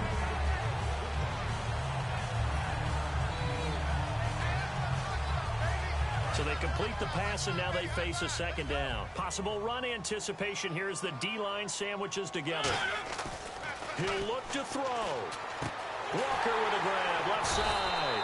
And he's going to get this down near the 20-yard line. They call it a gain of 19, and it moves the chains. Almost not fair. The big guy running the corner route, being able to lean and push and get to where he wants. So how do you stop it? A lot of times you want to have a linebacker on him, a bigger body guy who can handle him physically. But a lot of times that doesn't work as well because his quickness often wins the route. Tajay Sharp, the intended target. And it's second down. So much of this game is about leverage. We always talk about low man wins in the trenches. Well, it's like that at just about every position. And sometimes, if you lose that leverage and you're losing the battle, just jump up at the line of scrimmage and try and bat the ball away. And that's exactly what happened there. Dancing to his left. And he slides. Now whistles come in. We're going to get a timeout here by the offense. That'll leave him with just one remaining in this fourth quarter of play. So here we go, 1st and 10 now.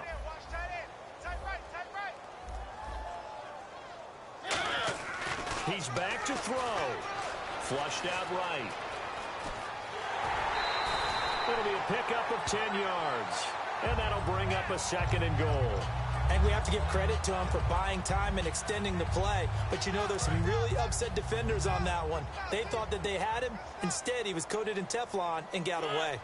They'll sneak. He takes it across for the touchdown, and they've taken the lead late in the final minute of the fourth. Wow. Wow. So many practices we watched over time where the offense works on scoring late in the game and finding a way to win, as we just saw there. Just saw it right there. Now can they preserve that advantage that they just got? Now it's Ryan Suckup on after the touchdown to kick it away. This is taken at the 3.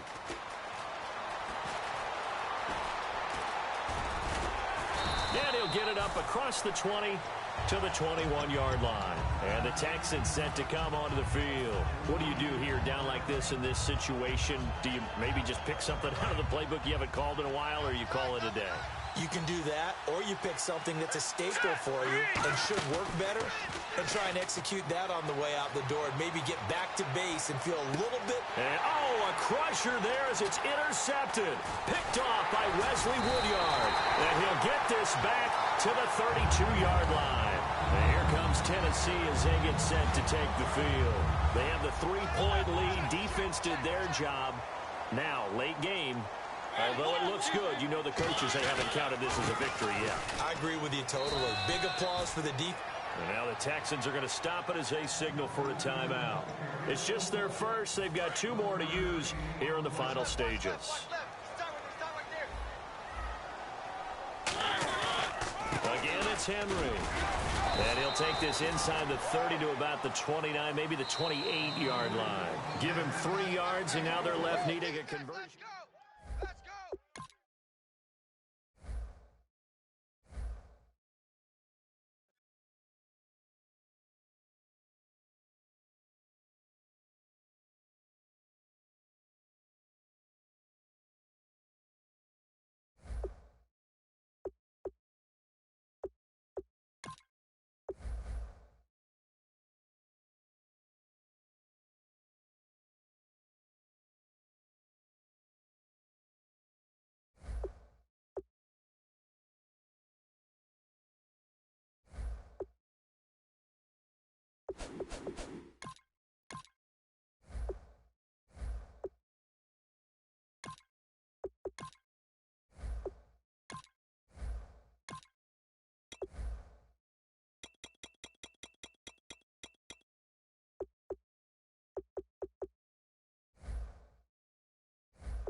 everybody.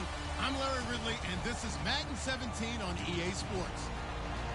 Two teams will need their quarterbacks to step up and lead their offenses on the gridiron today. It's Rodgers' Packers going up against Newton's Panthers. With that, let's get up to Charlotte, North Carolina, as we bring in our broadcast team of Brandon Godden and Charles Davis. All right, Larry, EA Sports coverage of the NFL finds us at Bank of America Stadium in Uptown Charlotte. Tonight, we've got a good NFC matchup in store between the Green Bay Packers and the Carolina Panthers.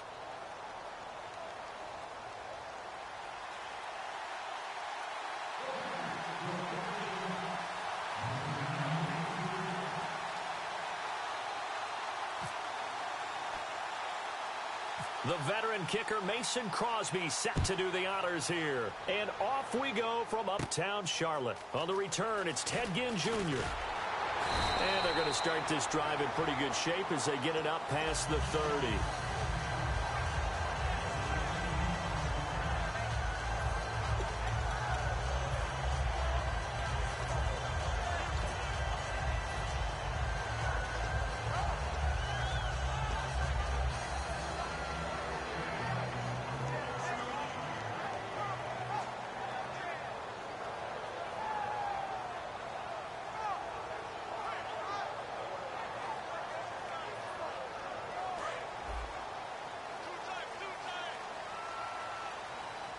Stewart is the lone setback. Newton on first down. They'll set up the screen for Stewart. Roughing the passer, that's shades of Charles Davis back in his playing days. Oh, I sure wish it had been, Brandon. Back in my day, I didn't hit anyone hard enough to rough the passer. I had a number of teammates that handled that for me.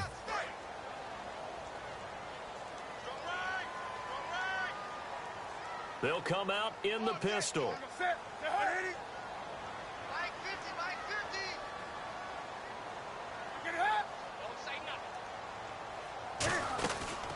Newton to his fullback, Tolbert. And he's going to be stopped here on this first play as he gets it to the line of scrimmage and no more.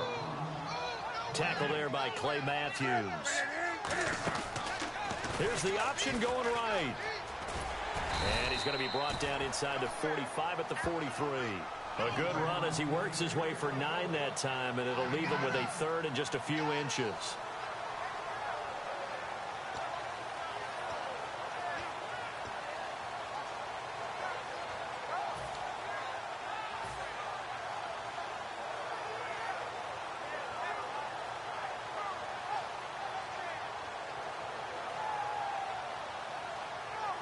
An early test for this defense. Here we go on 3rd and inches.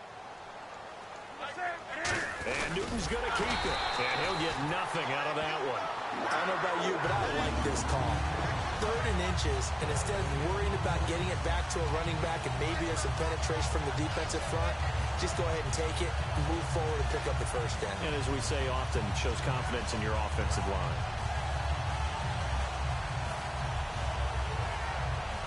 And the offense lining up 1st and 10.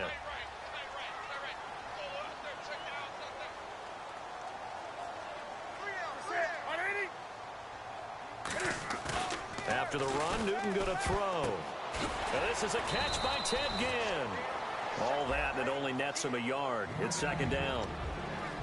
And a peek at the defense for the Packers. Clay Matthews is an absolute force. Multiple Pro Bowls as an outside linebacker. He can swing inside and create the same havoc. So what will they do on the ground through the air? Let's see. 2nd and 9.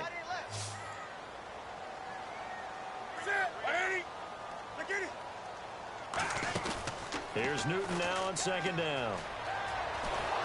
A hit as he throws there, incomplete. Greg Olsen was the intended target, and that'll make it 3rd down.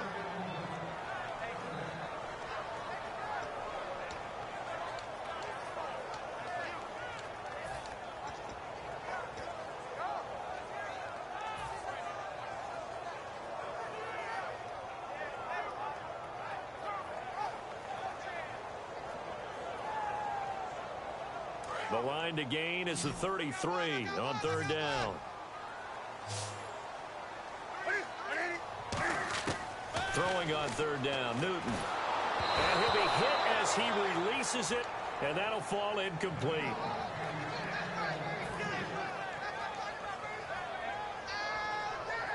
So now on comes the field goal unit, and wow, this is no ordinary try here.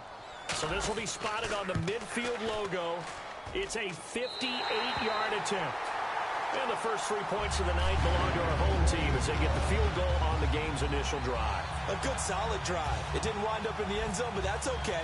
You've got something positive on the board, and you got the early lead.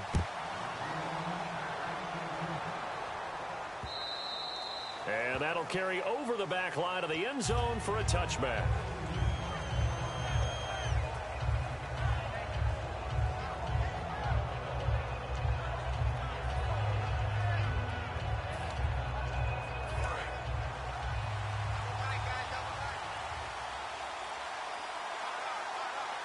One back is Lacey. He'll get the football here. Credit him with a 1-yard gain there to make it 2nd and 9. And a wide receiver to watch in this offense, certainly Jordy Nelson. And most defenses watch him run past them. Jordy Nelson can run every route in the route tree and take it to the house. And the D-line pinching together must be expecting the run. On 2nd down, Lacey. And he'll get about 3 here as he's out to the 30. Tackle made by K1 Short. On any running play that's called, they're always hoping that it's going to break big and go the distance. But when you get a nice game like that, you're able to do so many things anyway. You can come back and run essentially the same play again, continue to move the ball on the ground, or you can decide to throw the ball now because usually you have the defense back on its heels. From the gun on 3rd down, Rodgers throwing for his running back, and he's got him complete. It's a gain of 5 on the play, and that's going to bring up a 4th down. Well, it wasn't a big strike, but that completion put them in really great range. What do we have now, 4th and inches? Yeah, it's not more than a half a foot. You know what I would do here? You would always go for it. I'm one of those guys. So in their own territory, but they only need a few inches, so they're going to opt to go for this thing. We'll see. Maybe a surprise pass or run. What will they do? We're about to find out. 4th down. And he'll lose yardage here, going down back at the 28. So certainly an interesting call there to go for it. And the Panthers are going to get it back in excellent field position.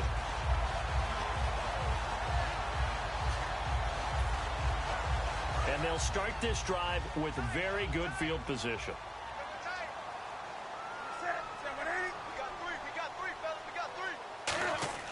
On 1st down, Newton. And nearly picked off there. Almost intercepted. Instead, 2nd down.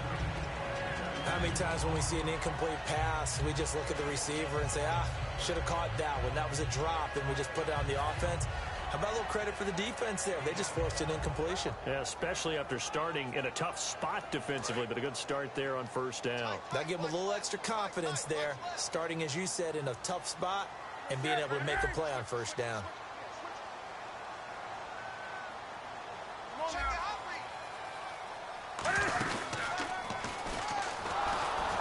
And he's going to be met at the line of scrimmage and taken down.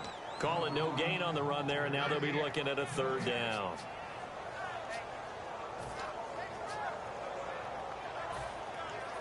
So still a full 10 yards to go here for the offense on 3rd down. They'll come up now in the Wildcat package. 15. They give them 13 yards there on the play and a fresh set of downs. And while it's highly unusual for NFL teams to think about using their quarterback on key 3rd down runs, none of those teams, save one, has Cam Newton. He's unique, one of the biggest quarterbacks you'll ever see. Give him free on it and make that play. His defensive linemen, they covered things down for him because offensive guys, the linemen, what they're trying to do, as you know, is block the guy at the point of attack and then climb to the next level and get the linebacker. When you're not allowed to climb, you got a free hitter, and that's what we saw there. And a really nice play resulted for them. On 2nd down, they run with Stewart. And they're going to lose some on this play. Being knocked back to the 18.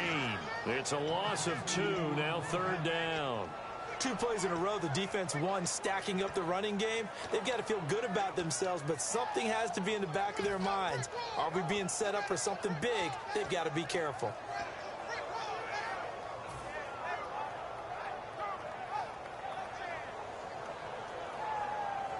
Trying to get one more in here before the quarter breaks. With my good friend Charles Davis, Brandon Gaudin with you. It's the Panthers in possession of the football as we begin quarter number 2. They do, however, have a tough 3rd and long coming up.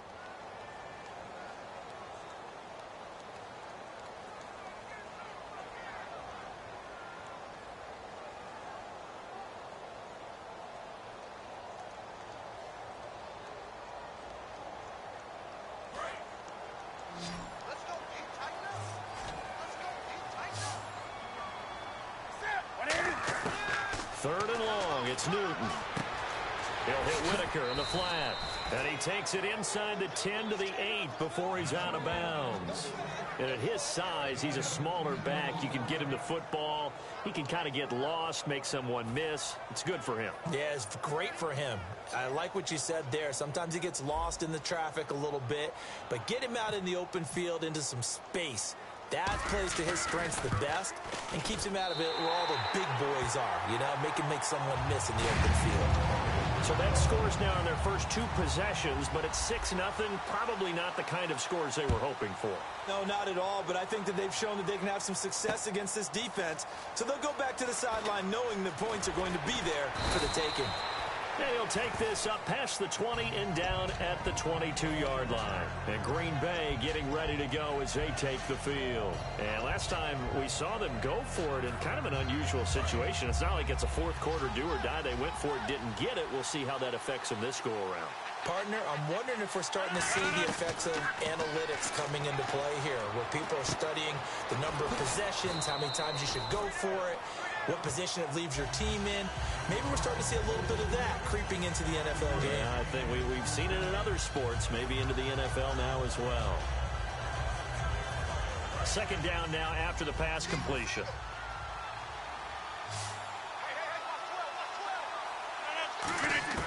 Rodgers to throw on 2nd down. Now look out, Rodgers lost the football. So it goes as a fumble, but the key thing, not a fumble loss. Yeah, that stat's big, isn't it? I mean, I remember watching teams play. The ball might be on the ground a number of times during the game, but if the other team doesn't get it, that's a huge difference in the ball game. And in this case, they were able to retain possession. 319!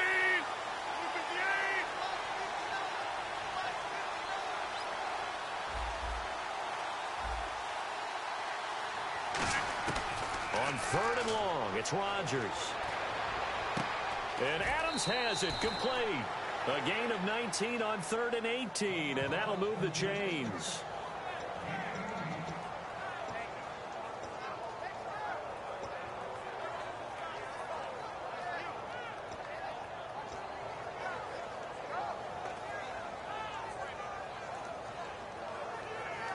Fresh set of downs here.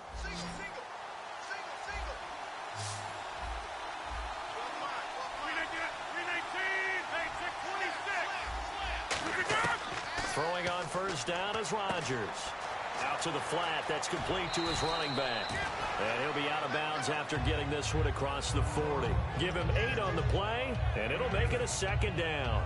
I'm going to show my age here a little bit. We used to talk about running backs catching the ball as safety valves. Nowadays, they're a big part of the passing offense. Quit acting like you're so old. You're only 65. They'll run it now out of the gun. It's a 10-yard pickup, and it moves the chains. Whether it's what we call an even front or an odd front, and an odd front's real easy to figure out. And now we get a timeout called on the defensive side of the ball by the Panthers. They'll have 2 remaining as we step aside here in this 2nd quarter.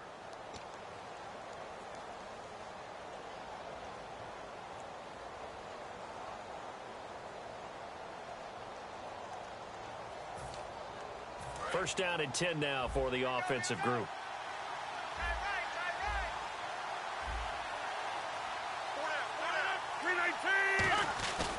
They stay on the ground on first down with Lacey. And he's going to be stopped up at about the 47-yard line. 2 yards on the pickup there. It'll be 2nd and 8.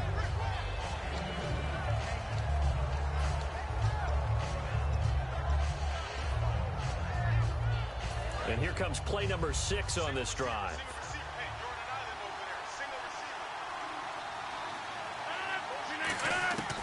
On 2nd down, here's Rodgers. Caught on the right side by Adams. Give him 10 yards on that one, and that'll earn him a fresh set of downs. So the offense has it 1st and 10.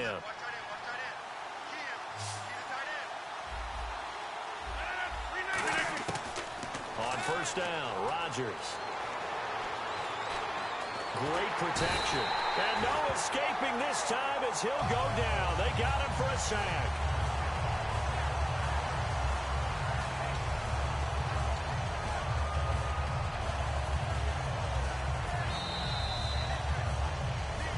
Two minutes to go here in the first half.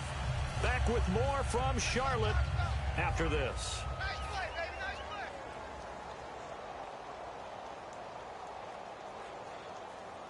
So the defense gets to the quarterback. Now the offense backed up on 2nd down. They come out here in the I. 58.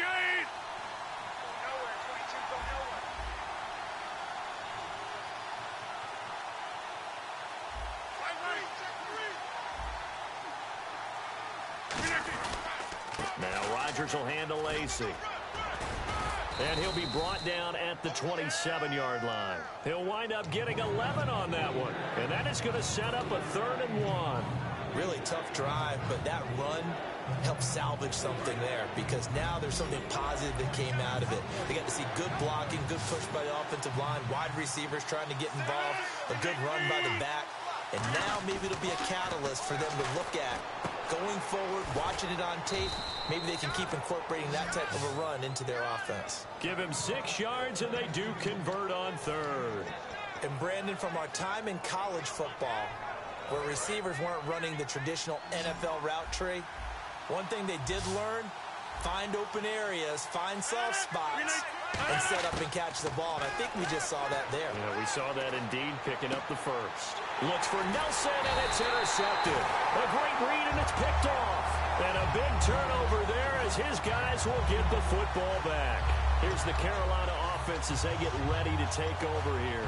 And they had 3 points last time, but they didn't want 3 points because they were well within range of scoring a touchdown. We'll see if they can do better now. I'm with you on that one. Let's just go ahead and be frank about the whole thing. The only one happy about the 3-point kicker. Exactly. You put it through the post. That's going to help him in contract time. But that offense, we're thinking, let's get in the end zone this time. I don't know if that helped him in contract time. You could have kicked that one through. I don't know about that. Toe bash. I don't know about that. Super toe. So the run gets them the first, and now they operate with a fresh set of downs.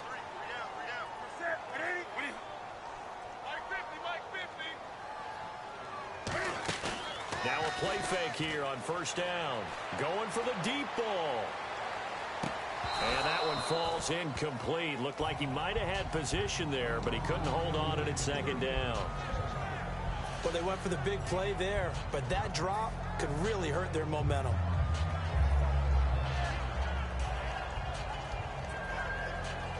Unable to connect on the first down pass play. Now it's 2nd down. So this is not the QB here. They're going to do a direct snap out of the Wildcat. Room here to run. And down he goes, but he takes it up to the 40. Now hold everything here. We're going to get a timeout by the offense. So that means they're down to 1 remaining here as we head toward halftime.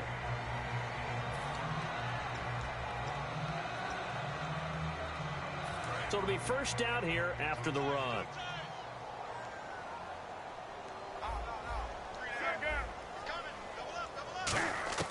After the run, Newton going to throw. Caught on the left side by Benjamin. A really nice gain of 25 yards. Kelvin Benjamin bounced back from an ACL injury in 2015 to really good health in 2016 and had a 100-plus yard game early in the season, so it looked like he was all the way back. But Brandon, The rest of the year, never broke 100 yards again. That is hard to believe. He had a stretch late in the season. He went 18 yards, 11 yards, 20 yards. That's just not what you expect from him and the Panthers. Not at all. I don't think it's all his fault, but they're going to be looking for another breakout season from him next year. Now Stewart on first down. And he's going to fight his way forward here for a modest gain. 5 yards is the tally on first down. That brings up 2nd and 5. And now it looks like they're going to be in the hurry up.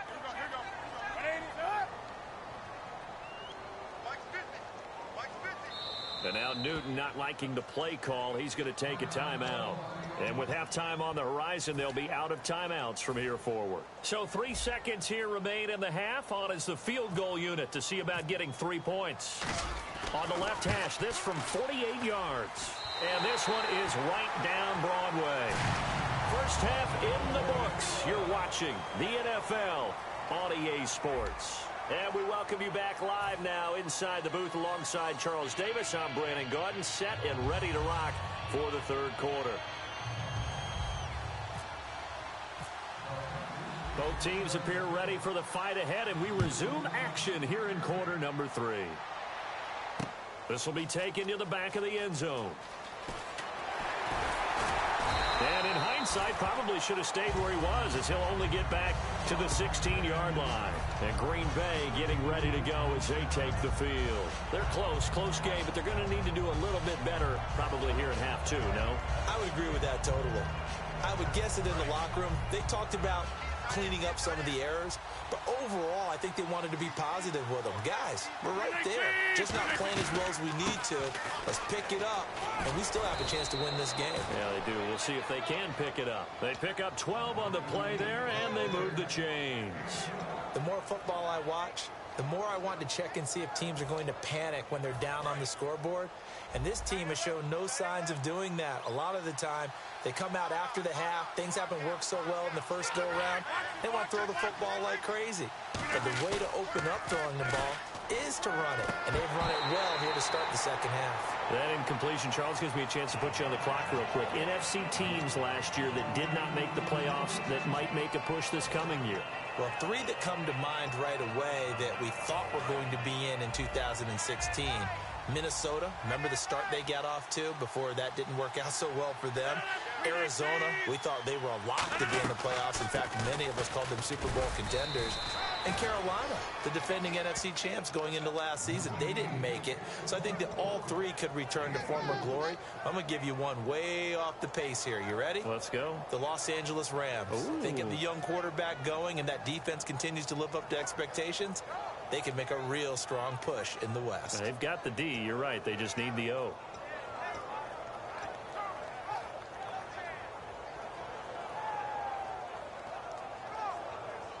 Third down now following the run.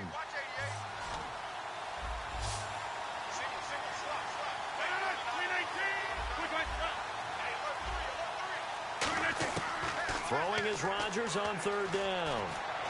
He's got his target. It's Cobb. And he'll be taken down, but not before he gets into enemy territory.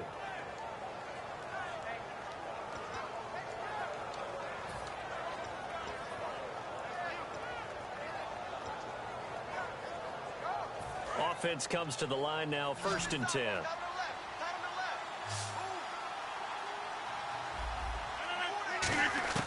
Rodgers now on first down. Now he'll dump it underneath to his running back, complete. And he's brought down. That one goes for 13 yards, and it moves the sticks.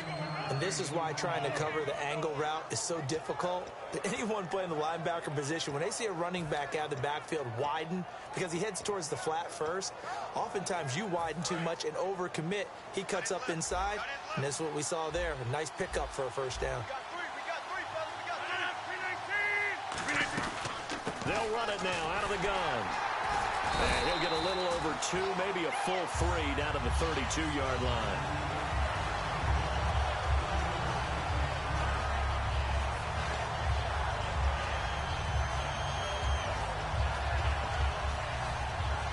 And here comes play number 6 on this drive.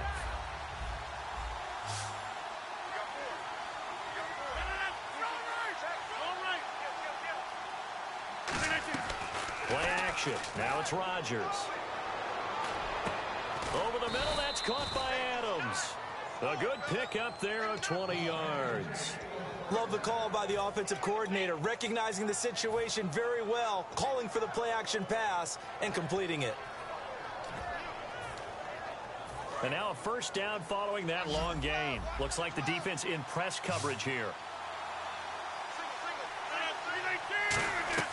Rodgers now on first down. That's going to be caught at the 10-yard line. And he's going to take it in. Touchdown, Packers.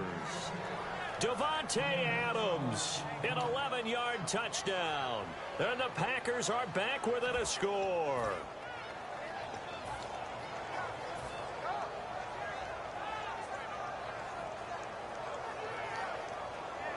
And they will line up now for the two-point try.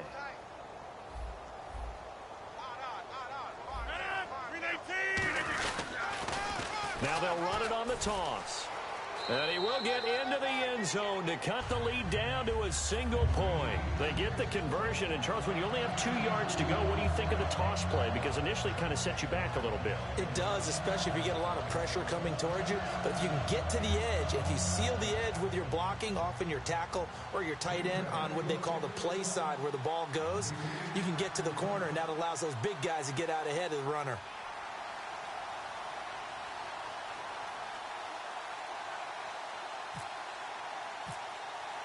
Now after the touchdown, here's Crosby to kick it away.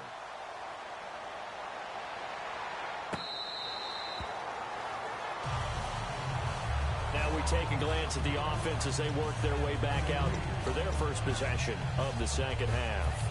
And they're not going to play this conservative, I don't think. They had the field goal last time, and they're up, but they're looking to put a drive in the end zone. Oh, I agree with you totally. No one goes out on the field and says, all right, let's just settle for 3, except in certain situations, trying to ice a game, that sort of deal. Most of the time, it's end zone, and that's what you're thinking, and I believe that's exactly what they're thinking as they begin this one. Yeah, no quarterback ever goes out there saying, hey, let's get 3, right? Not one that I've ever met. They start on the ground. This is Stewart on first. And he's going to get about 7 yards on that one, up to around the 33. And third quarter here, you've got the lead. This is where that strong run game can really benefit you. Stayed in bounds there, kept the clock going. I like all the points you just made there. And if you throw the football and it's incomplete, now you've stopped the clock and you've helped out the guys on the other side of the ball. So keep it in the hands of those runners. Keep moving it. Keep grinding clock. Just 2 yards to go here on second down for the offense. Again, we'll see the pistol here. Another pistol look here. They'll run the option left. And he went backwards. He'll be down at the 30. They'll wind up losing 3. And now it's third down. Well, there they went blitz defensively, Charles, and things were paved well coming from the linebacker position. I love the way that you described it, paved well. Oftentimes, the guy who gets home on the blitz, he's going to get all the credit, but his teammates did all the dirty work, right? They ran into people on purpose. They sometimes tugged on jerseys to hold linemen to create space and gaps, and that play finished off really, really well. Well-conceived, well-designed, and even better executed. On third down, that's a good job of situational football and understanding where the first down marker was and getting there. And again here, we'll see the Wildcat. He's going to keep it again. And some space here. Cuts back, left sideline. And they will finally catch him, but not before he gets it to the 11. And certainly a quarterback who has the arm, he also has the legs, Charles. And haven't we seen over time these quarterbacks just get more and more athletic as they go along? We're not just talking about guys who can throw the football and stay in the pocket, but when they run, they hurt a defense. And he hurt the defense right there. And we're back now in Charlotte. And we've got a dandy here. A 1-point game as we begin the fourth.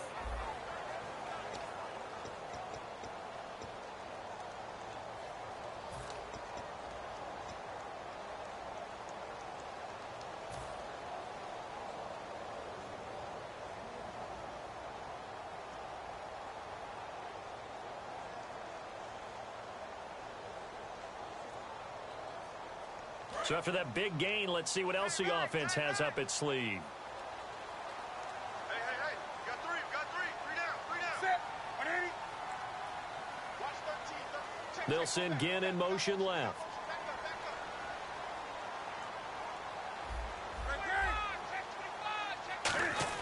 Now this time he'll look to throw.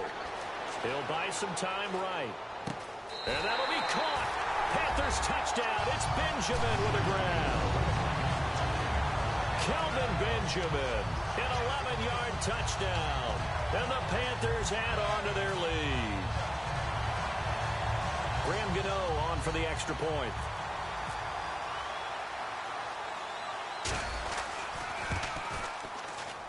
And with that, the lead is up to 8.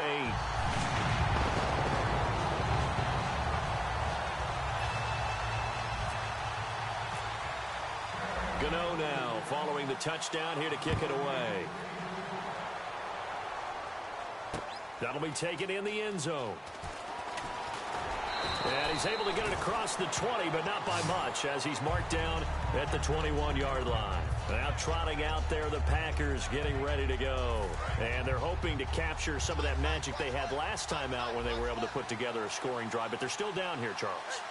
Not the major concern, though, because of what you talked about. They scored the last. And Rodgers is going to go down. He's sacked.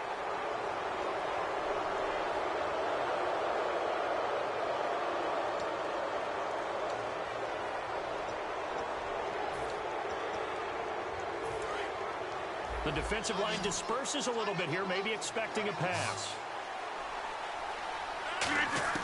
Throwing on first down is Rodgers. Finding his safety valve here. That's complete.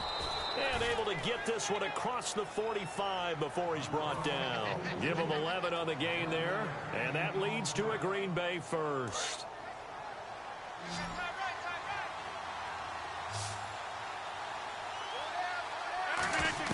On 1st and 10, here's Rodgers. And his throw's going to be incomplete. Eddie Lacy, the one he was trying to get it to. And that'll bring up second down.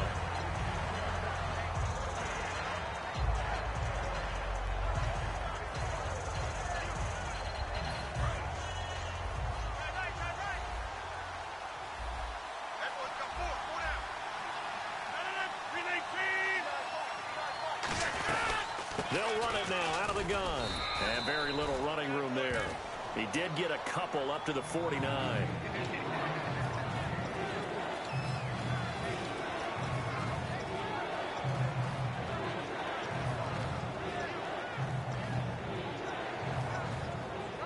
So they run it on second down. Now let's see what third down brings here for the offense.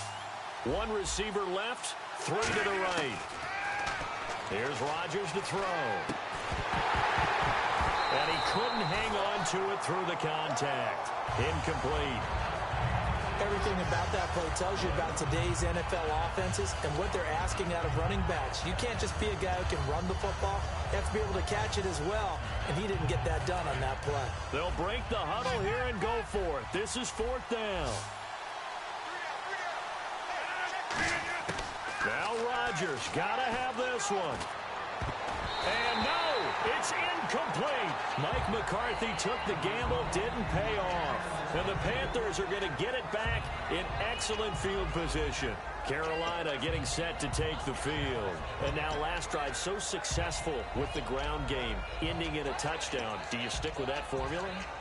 That would be the #1 thing you would think of, but so many guys now would look at it and say, we've got them set up so well for play action. Now's the time to take a shot. Yeah. But, you know, there was a big-time coach in the state of Ohio who once said, if you throw the ball, if you put it in... And he's going to go down way back at the 42-yard line. Jake Ryan in there to drop him, and it'll be a loss of about 8. They're going to hurry back to the line now. To throw on second down is Newton. And caught left side, Olsen. And he'll take it down shy of the 45 at the 46. It's a pickup of 12, and that'll set up a third down. There's a good push to the tight end, and I think that we're looking at something out of central casting, frankly. Absolutely. I mean, size, the hands. Speed. I mean, can flat out run. You put that whole package together, You light up the eyes of an offensive coordinator, don't you?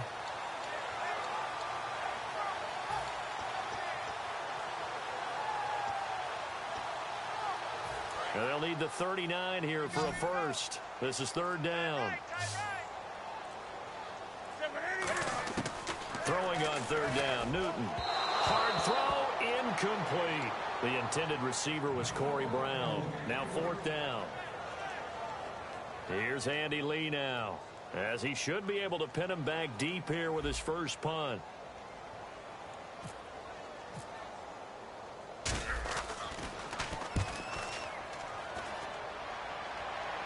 And this one will not be returnable as it sails out of bounds.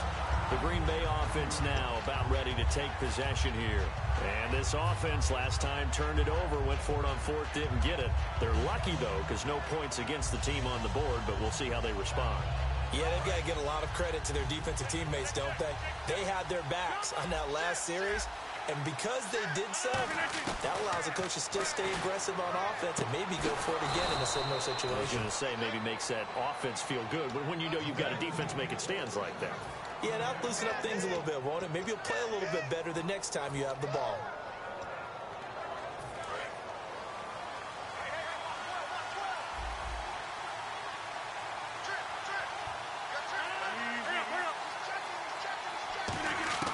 Rodgers now on first down. Toward the right sideline, but it's incomplete. Jeff Janis, the one he was looking for. And that'll bring up second down. The offense certainly looking to score some points, but they also need ball security here late as we get down to the final moments of this one. Rodgers will try again on second down. He's got a man, complete. And they're going to get this one all the way out across the 45.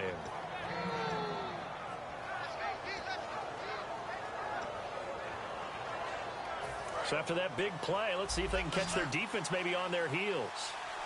One receiver left, three to the right. On first down, Rodgers escaping the pressure right. And he can't get a throw away. He's taken down. Time for a break. We'll come back, see what transpires after this. It's already 2nd and 12. The defense hoping to push them back more.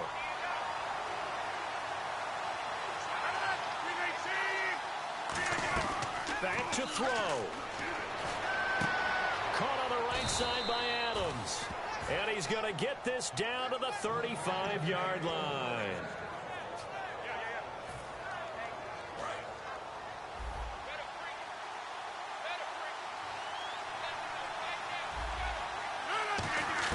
He's back to throw. It's caught here by Adams. And he gets this one all the way down inside the 15.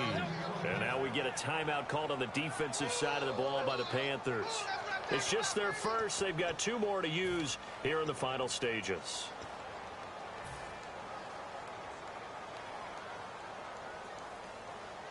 So here we go, 1st and 10 now.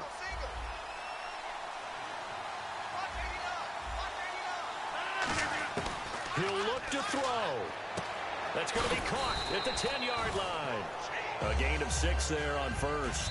The Panthers are going to take another timeout. That'll leave them with just 1 remaining in this 4th quarter of play.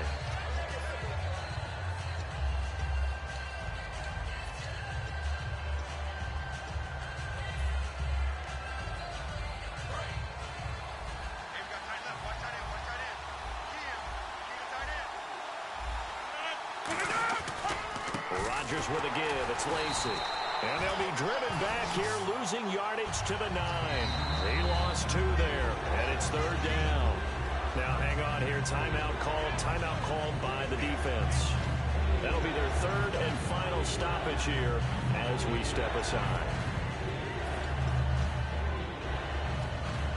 So it's 3rd and 6, and this will be the 8th play of the drive. They come out here in the eye. They'll look to throw. And he can't get a throw off. He's taken down. What a huge play at this point in the game. Well, this has been a pretty sizable drive. They've had some success. Finally, the defensive coordinator found some success of his own. I think he just simply said enough of that. Okay, they moved the ball well. We need to force the issue from our end, and that's exactly what he did. And now they're going to go for it. This isn't 4th and inches. This is 4th and 14. Back to throw. And that is incomplete. They had to go for it with such little time remaining, and the Panthers are going to win the football game. Carolina getting set to take the field. They have the lead, still a one-possession game, but the defense got the stop. They've got the football now, just salted away, right? Exactly. That's all the defense is counting on from their offense. They did their job in a big way. You know they're over on the sidelines now starting to take their tape off. And, hey, we've done this thing. The offense has to put it away, and that meat. And now a timeout coming from the defensive side for the Packers. It's just their first. They've got 2 more to use here in the final stages.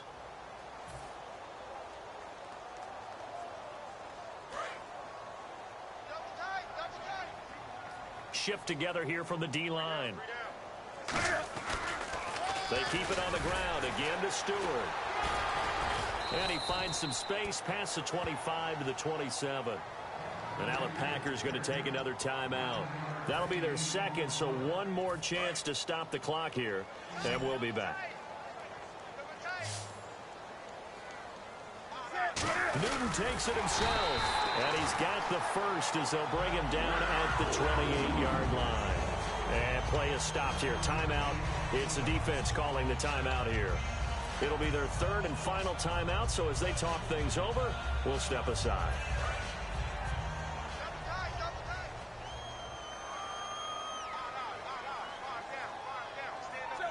And this one going to wrap up with Cam Newton going down to a knee.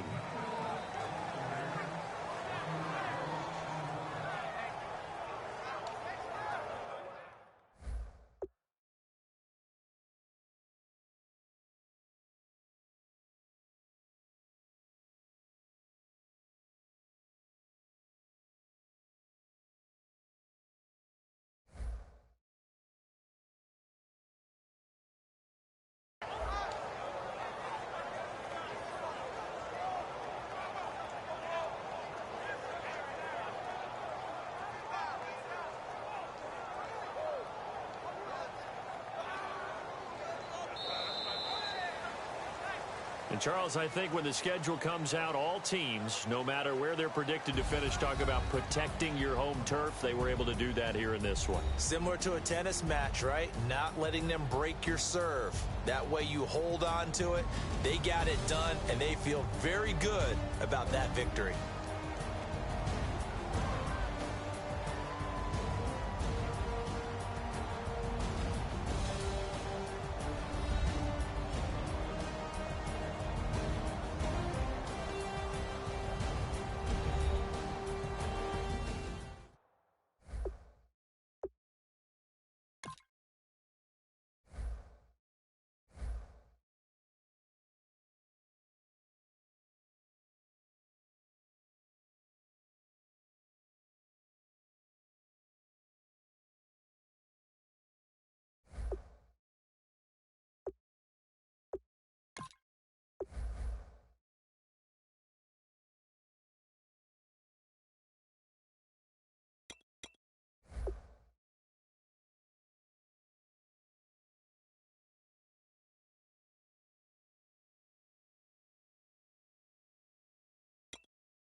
everybody. I'm Larry Ridley. Welcome to the NFL on EA Sports. As we head towards kickoff, two quarterbacks will be on the field today trying to push their team to victory. It's Newton's Panthers going up against Rodgers' Packers. With that, let's get you up to Green Bay, Wisconsin, where we welcome in our commentators, Brandon Godden and Charles Davis. This place first opened way back in 1957. We are inside legendary Lambeau Field here in Green Bay. Today, we've got a good NFC match.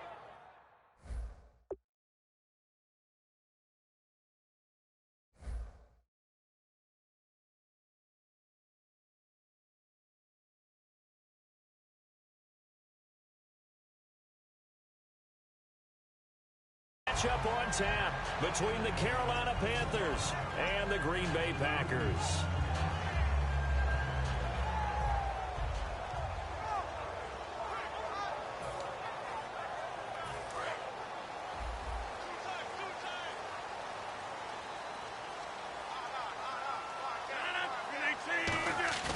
Now a play fake here on first down. Oh, he's going to air it out right away. And got his man complete. Touchdown, Packers. Davante Adams, 81 yards. And the Packers have taken the early lead. Well, that's how they envisioned it, get the football to start the game and score. And I don't know if that was scripted. Was it an audible? Or was it just a play call that they had in their pocket? No matter what, they had the right call on against the right defense, and they end up in the end zone. Now after the touchdown, here's Crosby to kick it away. And no return on this one as the fair catch is signaled for and taken.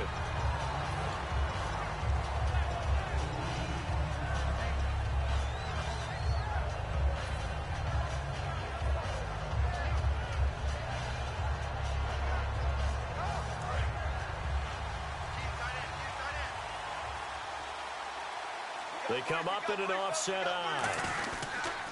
They'll run. This is Jonathan Stewart. And nothing doing. He's immediately taken down at the line of scrimmage. That's going to go as a loss of a yard, and it'll be second down.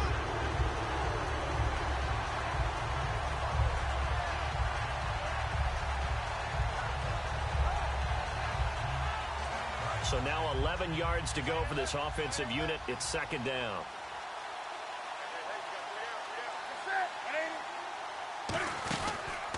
A carry for the longtime fullback, Mike Tolbert. So he loses 3 yards there. Now third down.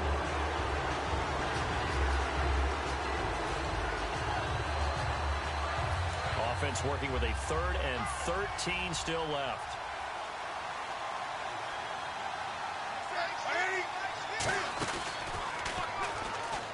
They find some open field here.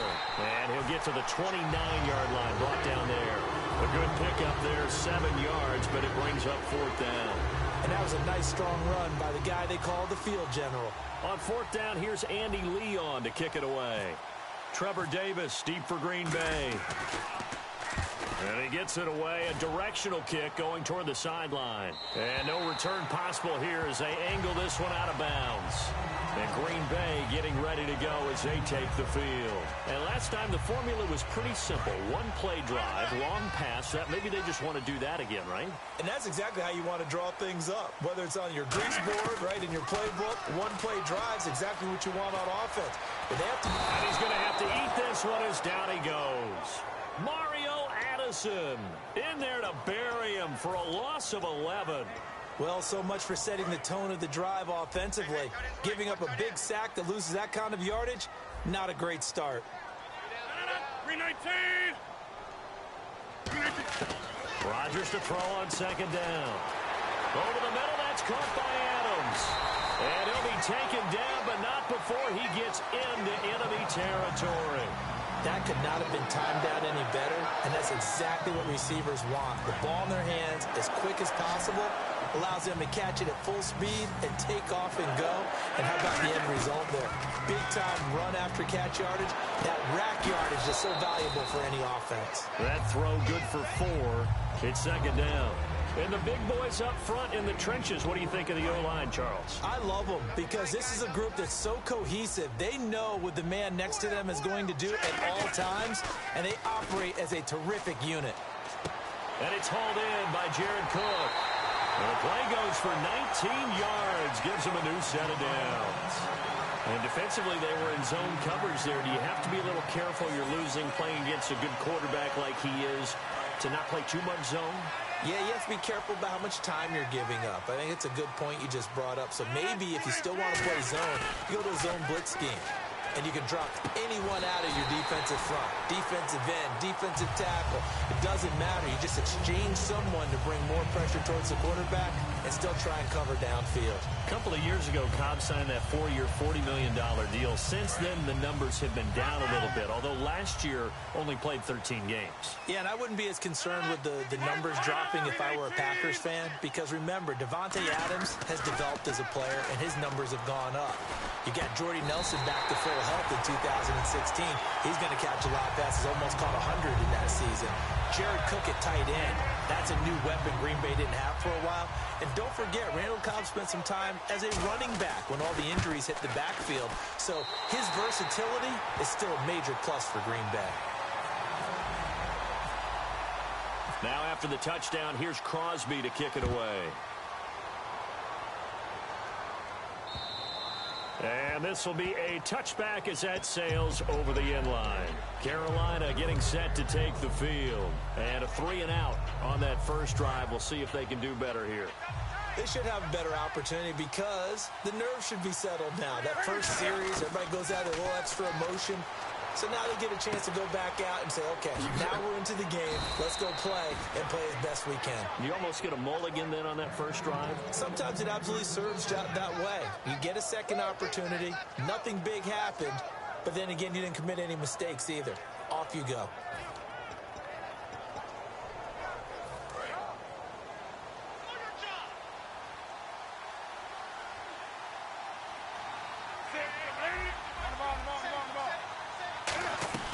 They'll run it now out of the gun. And he stopped immediately there. Call it no gain on the play, and it'll be second down.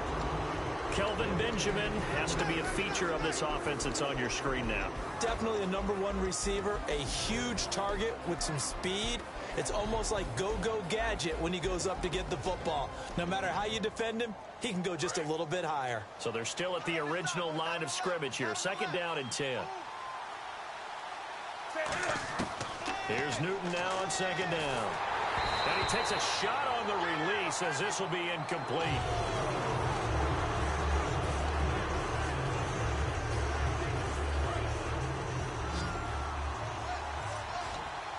It looks like the Packers have added an extra DB on third down.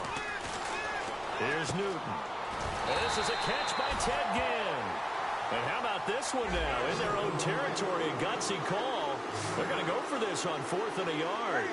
Obviously, they didn't get everything they wanted on that completion, but they put themselves in a spot where you've got to at least think about going for it. I know where we are on the field, but still, you've got to think about it, don't you? And it is incomplete with Charles Davis on Brandon Gaudin second. Looking to jam the receivers at the line here. Press coverage look defensively. They go play action here on first down. Now look out. Rodgers lost the football. So they escape, so to speak, maintaining the football. Defensively, though, opportunity miss. It definitely was, because that's all defenses talk about. Getting the football and either advancing it the other way or just getting possession and turning it over to their offense. That can be a little bit deflating. You're exactly right. A lost opportunity. 26. Now Rodgers throwing on second down. The left side throw complete to Adams. It'll be a pickup of 15 as that'll lead to third down. So in the second quarter, he's already up over 100 yards receiving now. And isn't 100 the magic number for a really good game for a receiver? So he got a chance to really shatter that and have a profound effect on this game. Wide open receiver complete. And he takes it down deep into enemy territory. It's a big play there for Green Bay. 42 yards. And now a first down following that long gain.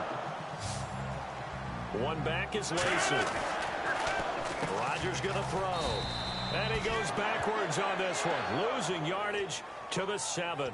It's a loss of a yard there, and now second down.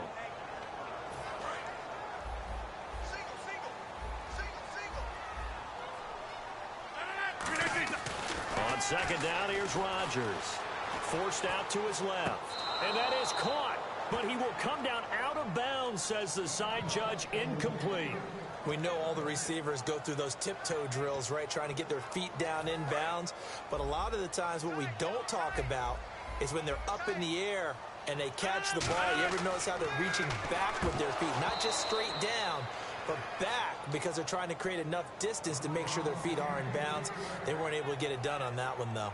After all the preparation, all the practice, a play like that will absolutely break your heart. They had everything they wanted, just unable to complete it. In the end zone, a big-time drop. And Crosby puts it through, and the lead will grow. It's now 17-0. So the drive takes them inside the 10, but it ends with just 3. And a nice job defensively to rise up and make sure they didn't get in. This is fielded at the goal line. Carolina getting set to take the field. And on that last drive, went for it on 4th, turned it over. A good job by their defense, though. They held them to 3, but this offense, they've got to be a little bit better, a little bit more careful here. And sometimes when you see these calls on 4th down, when they decide to go. Cam fighting. He lost the football. It's out. And the Packers pick it up. So they take over not only in enemy territory, but in the red zone at the 16-yard line. And Green Bay getting ready to go as they take the field. And after the field goal last time, we'll see what they can get here. At least they got points out of the last drive, Charles. I've never met an offensive coach that didn't want to drive to end with a kick. Most of them wanted to end with a PAT, right? In this case, a field goal, they'll take it. Way better than the alternative, which is a punt. Yeah, but you've met fan bases that wanted that, that weren't happy with that field goal. I haven't met a fan base yet that wants to drive to end with a kick, other than the extra point. That's it. Rodgers now to throw. And the hit jarred it loose. It's incomplete. Randall Cobb, the intended receiver, and it's 3rd down. So a ways to go here on 3rd and 10. And on the outside, they're playing press coverage. Throwing is Rodgers on 3rd down. And that will be incomplete as well. So the defense forces a 3 and out, but they got some help along the way. They threw it on 1st down, and when they were unsuccessful, it became 2nd and long. Didn't get it again on another pass.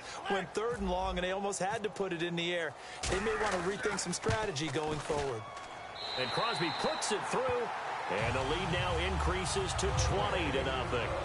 So they had great field position, but a 3-play drive that actually goes backwards, and then they kick the field goal. And I think the key sequence in there, the key phrase you just gave us, a 3-play drive. Had the momentum, great field position, unable to move the football.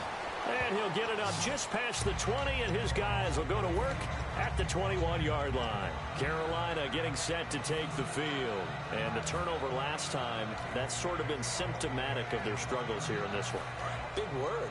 I like it, though, because you're exactly right. You like that, don't you? All game long, they've struggled moving the ball, turning it over on the last possession. So what again, symptomatic? Yeah. I like that. Your analysis, symptomatic of the success of this broadcast. What I like is that you gave me the word. I just kept using it.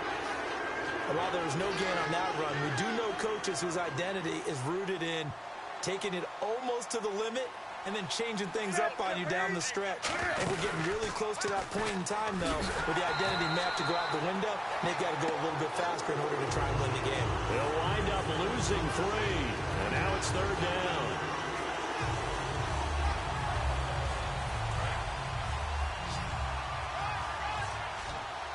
So now at 3rd and 12 with an extra defender here in the secondary, a nickel look.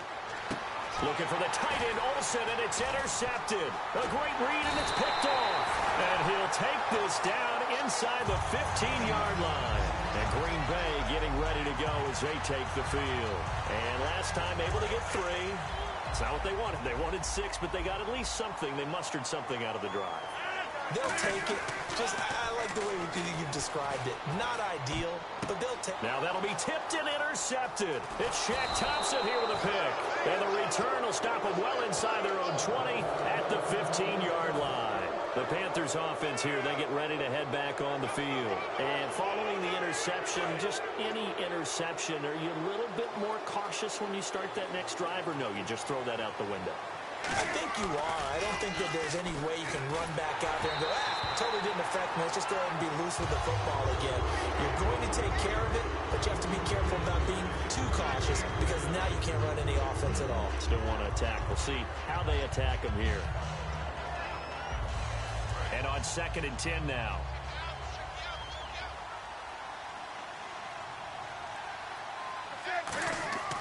On 2nd and 10, Newton.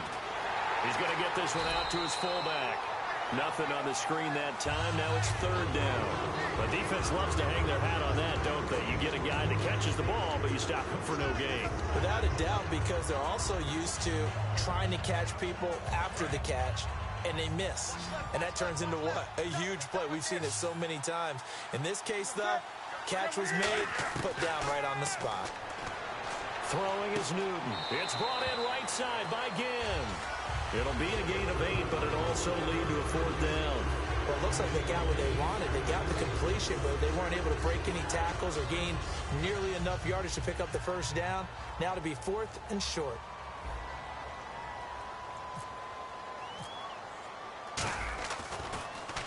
This is away and a very good kick, angled for the sidelines. And the punt goes out of bounds. Where will they put it? They'll put it just inside the 45-yard line. And Green Bay getting ready to go as they take the field. And they had a nice little drive going last time. Threw the interception in the red zone. Costly. Bad enough to throw it anywhere, but that drives coaches insane when they're thinking about, hey, we got a shot at points already. We're already in a spot where you're thinking you got 3 on the board for sure, and to come away with nothing, that's a really tough one for them to swallow. Yeah. Will they make up for it? Fans do love the long ball, don't they? And he already found his guy once. Tried to give him another chance there, didn't he? Yeah, he did. Couldn't connect, but as you alluded to, he does have that touchdown from earlier, trying to keep him in the rhythm. Rodgers will try again on 2nd down. He's going to try and go deep again. It's caught inside the 25. And that one results in 35 yards. That was a really nice double move route, a curl and go. And what he does is he makes sure he runs the route, turning back towards the quarterback so he can kind of see his numbers, but his feet never stop operating. And all you're trying to do is get the defender to bite a little bit, then you take off and run past him, often aided by a pump fake by the quarterback, and they caught him big on that play.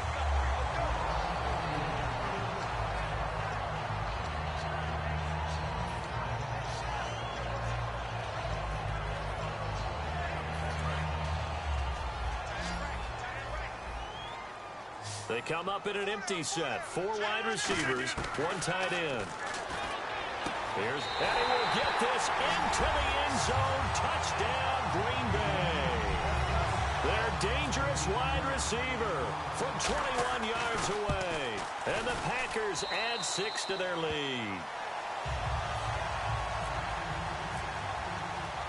Now after the touchdown, here's Crosby to kick it away. Fozzie Whitaker now on the return. And he'll take it back to about the 19-yard line. Carolina getting set to take the field. And what do you think goes on here in this situation? If you got the football, you're trailing, you're back in your own territory with just a little time. Do you try something? You're thinking about jump-starting your team, right? You just mentioned it. They're down. They're trying to get back into the game. But you got to figure, if something goes wrong, you may have put yourself in a spot where you may not be able to come back in the second half. Managing risk, this is a big decision here. Well, they held him to a short gain on that one, and it almost felt like on that first run, they were trying to just throw the jab at him. So how do you stop a jab?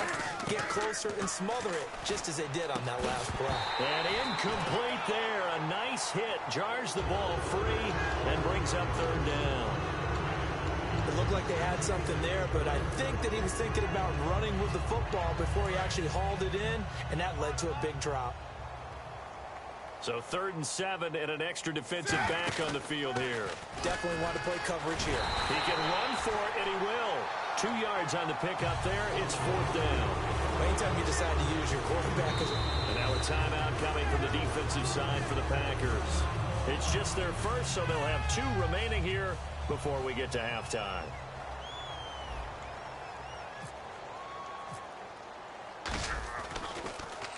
He gets us away. It's a good one, drawing toward the sidelines. The Packers offense now, they get ready to head back on the field. And from this spot in the field with the clock where it's at, you think we're just going to see a knee and that's it? And I think in this situation, that's the proper play. But we do know there's some risk takers out there. And now this is intercepted. My goodness. It's the Pro Bowler Luke Kuechly that picks it. Time for a break. All right, hang on. We'll jump over halftime. Welcome back. Charles and I settled into the booth, ready for quarter number 3. And a fair catch signaled for and taken successfully. Out come the Panthers. They'll have it first on offense in the 3rd quarter. They come out here with a 0 on the scoreboard. What was said in that locker room? That's what I want to know. I would love to have been in there because we often have the feeling that there's a lot of shouting, screaming, people upset. But typically, halftime locker rooms are a lot more clinical than that. And in this case, are they upset that the plays weren't working because of execution?